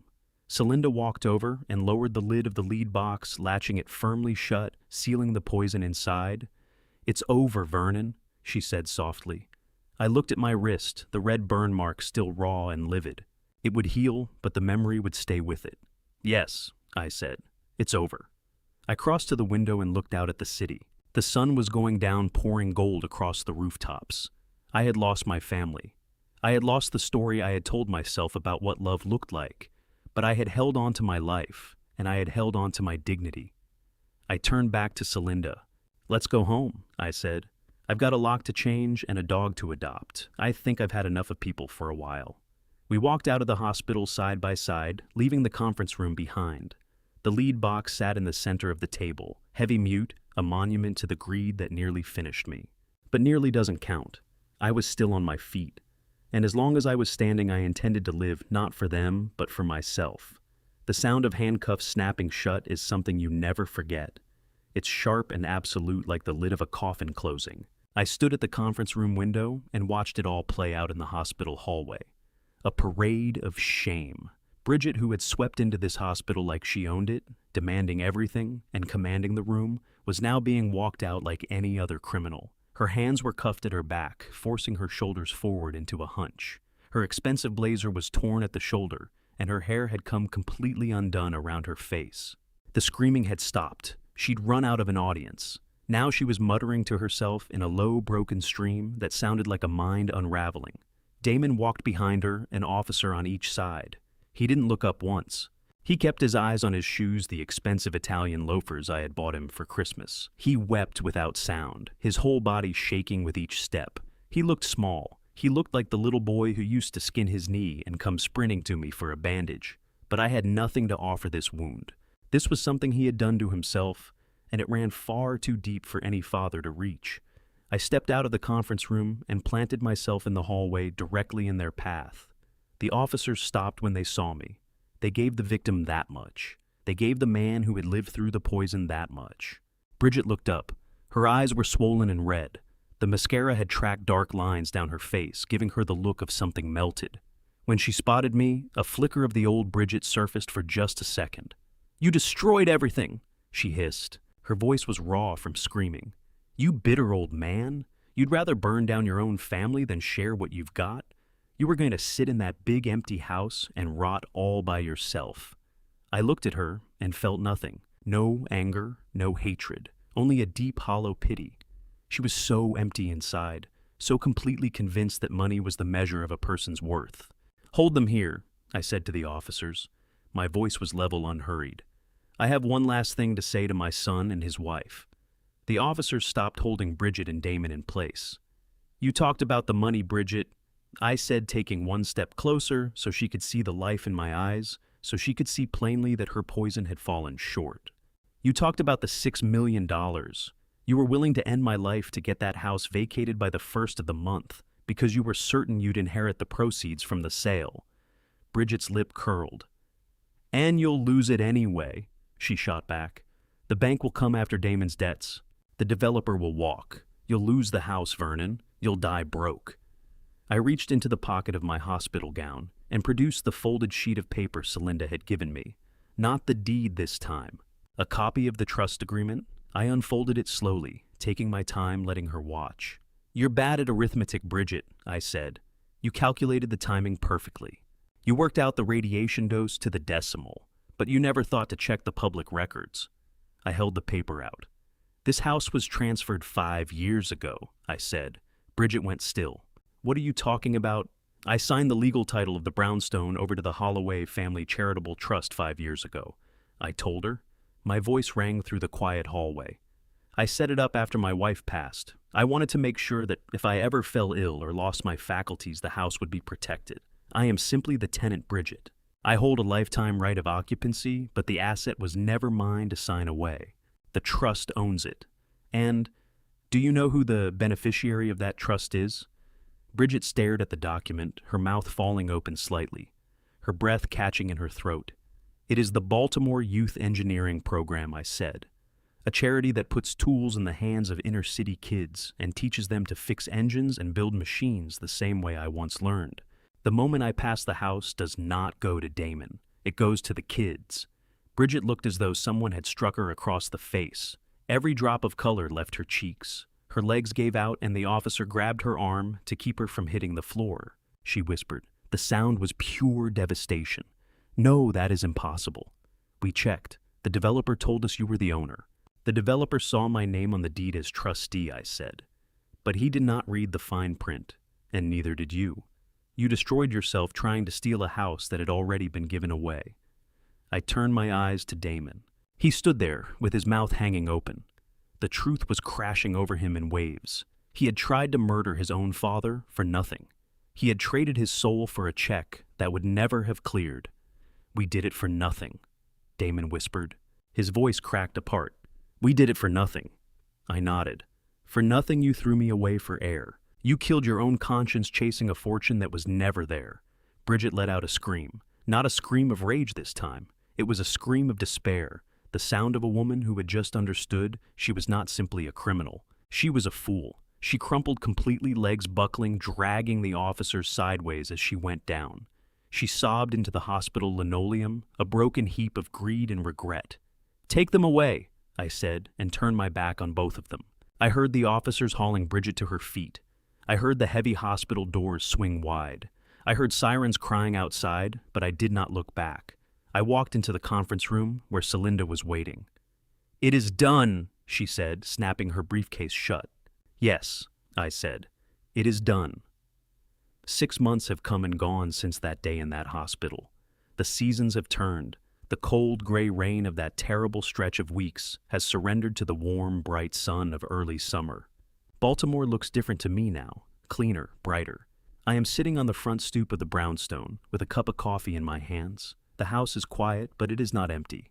Beside me sits Ferrante. We play dominoes on the stoop every Tuesday and Thursday. He is terrible at it, but the man tells good stories. He brought me a sfogliatelle from the bakery down the street. It is sweet and rich, and it tastes like life. And stretched out at my feet is a dog. His name is Sparky. He is a mutt, some kind of terrier crossed with something else entirely. I found him at the shelter a week after I came home from the hospital. He had a scar on his leg, and no one had wanted him. I looked at him, and I recognized a survivor. I brought him home that same afternoon. He sleeps at the foot of my bed every night, standing guard against ghosts that no longer come. My health has returned. The doctors were quietly amazed at how far I had come back. The radiation burns on my wrist have healed into a pale circular scar. It sits there like a bracelet made of skin. I do not hide it. I wear it like a badge of honor. My hair grew back white as snow, but full and strong. I put back the weight I had lost. I look like myself again, just a little older, a little wiser. The legal fight was brief. The evidence left no room for argument. Bridget and Damon both took plea deals rather than face a public trial. They are each serving 20 years in Western Maryland. I do not visit. I do not open their letters. I do not hate them anymore. Hate costs too much energy. And I have far better things to spend mine on. What I feel for them now is a quiet, distant sadness. The kind you feel for a character in a film who kept choosing wrong at every turn. The house is safe. The trust is secure. And the finest thing is, this I have started teaching again. 3 times a week I go to the community center and show the kids how to work on engines. I teach them how to hold a wrench, how to listen to what a machine is telling you. But mostly I teach them about value. I tell them that the most expensive thing they will ever own is their integrity. And once they sell it, no amount of money buys it back. Sometimes bent over an engine, my wrist aches faintly where the watch used to sit. A phantom pain, a memory of invisible fire. But then, I catch Ferrante across the stoop, going at it with a neighbor over baseball. I watch Sparky tearing after a pigeon down the sidewalk. And I understand that I am the richest man in Baltimore. I have my breath, I have my freedom, and I have the truth. The watch ran down to 0, just like Damon said it would. And that is where Vernon Holloway's story ends. Not in a grave, not in a hospital bed, but on a sunlit stoop with a cup of coffee, a good neighbor, and a dog named Sparky at his feet. This road cost him nearly everything. His body, his trust, the love he had carried for a son who chose money over his own father's life. But I believe God has a way of honoring the patient, of turning the very trap your enemies laid into the ground beneath your feet. Vernon didn't just survive the betrayal, he outlasted it. And what he walked away with, his freedom, his dignity, his truth, could never have been bought or sold by anyone. Here is what I take from this story, and what I hope you carry with you. Protect what you build with legal structures, not just trust. A handshake and a good feeling are not enough. If someone you love suddenly pushes you toward a decision that benefits only them, slow down and ask why. Patience is its own kind of power. Vernon said nothing gathered everything, and let the truth do the work. Your integrity is the one thing no one can steal from you, but you can give it away. Guard it like your life depends on it. because one day it might. If this family revenge story moved you, if it made you think about the people in your life or the value of what you've quietly built, I'd love to hear from you. Leave a comment and tell me what stayed with you. And if you know someone who needs to hear a story about surviving betrayal and coming out standing, please share this with them. It might be exactly what they need today. Subscribe to Honor Revenge Stories so you never miss another tale like this one. For those of us who are adults 50 plus, these stories aren't just entertainment. They're reminders of what we already know, that doing right even when it costs you is never wasted. Thank you for spending this time with me. Until next time, take care of yourself and take care of each other.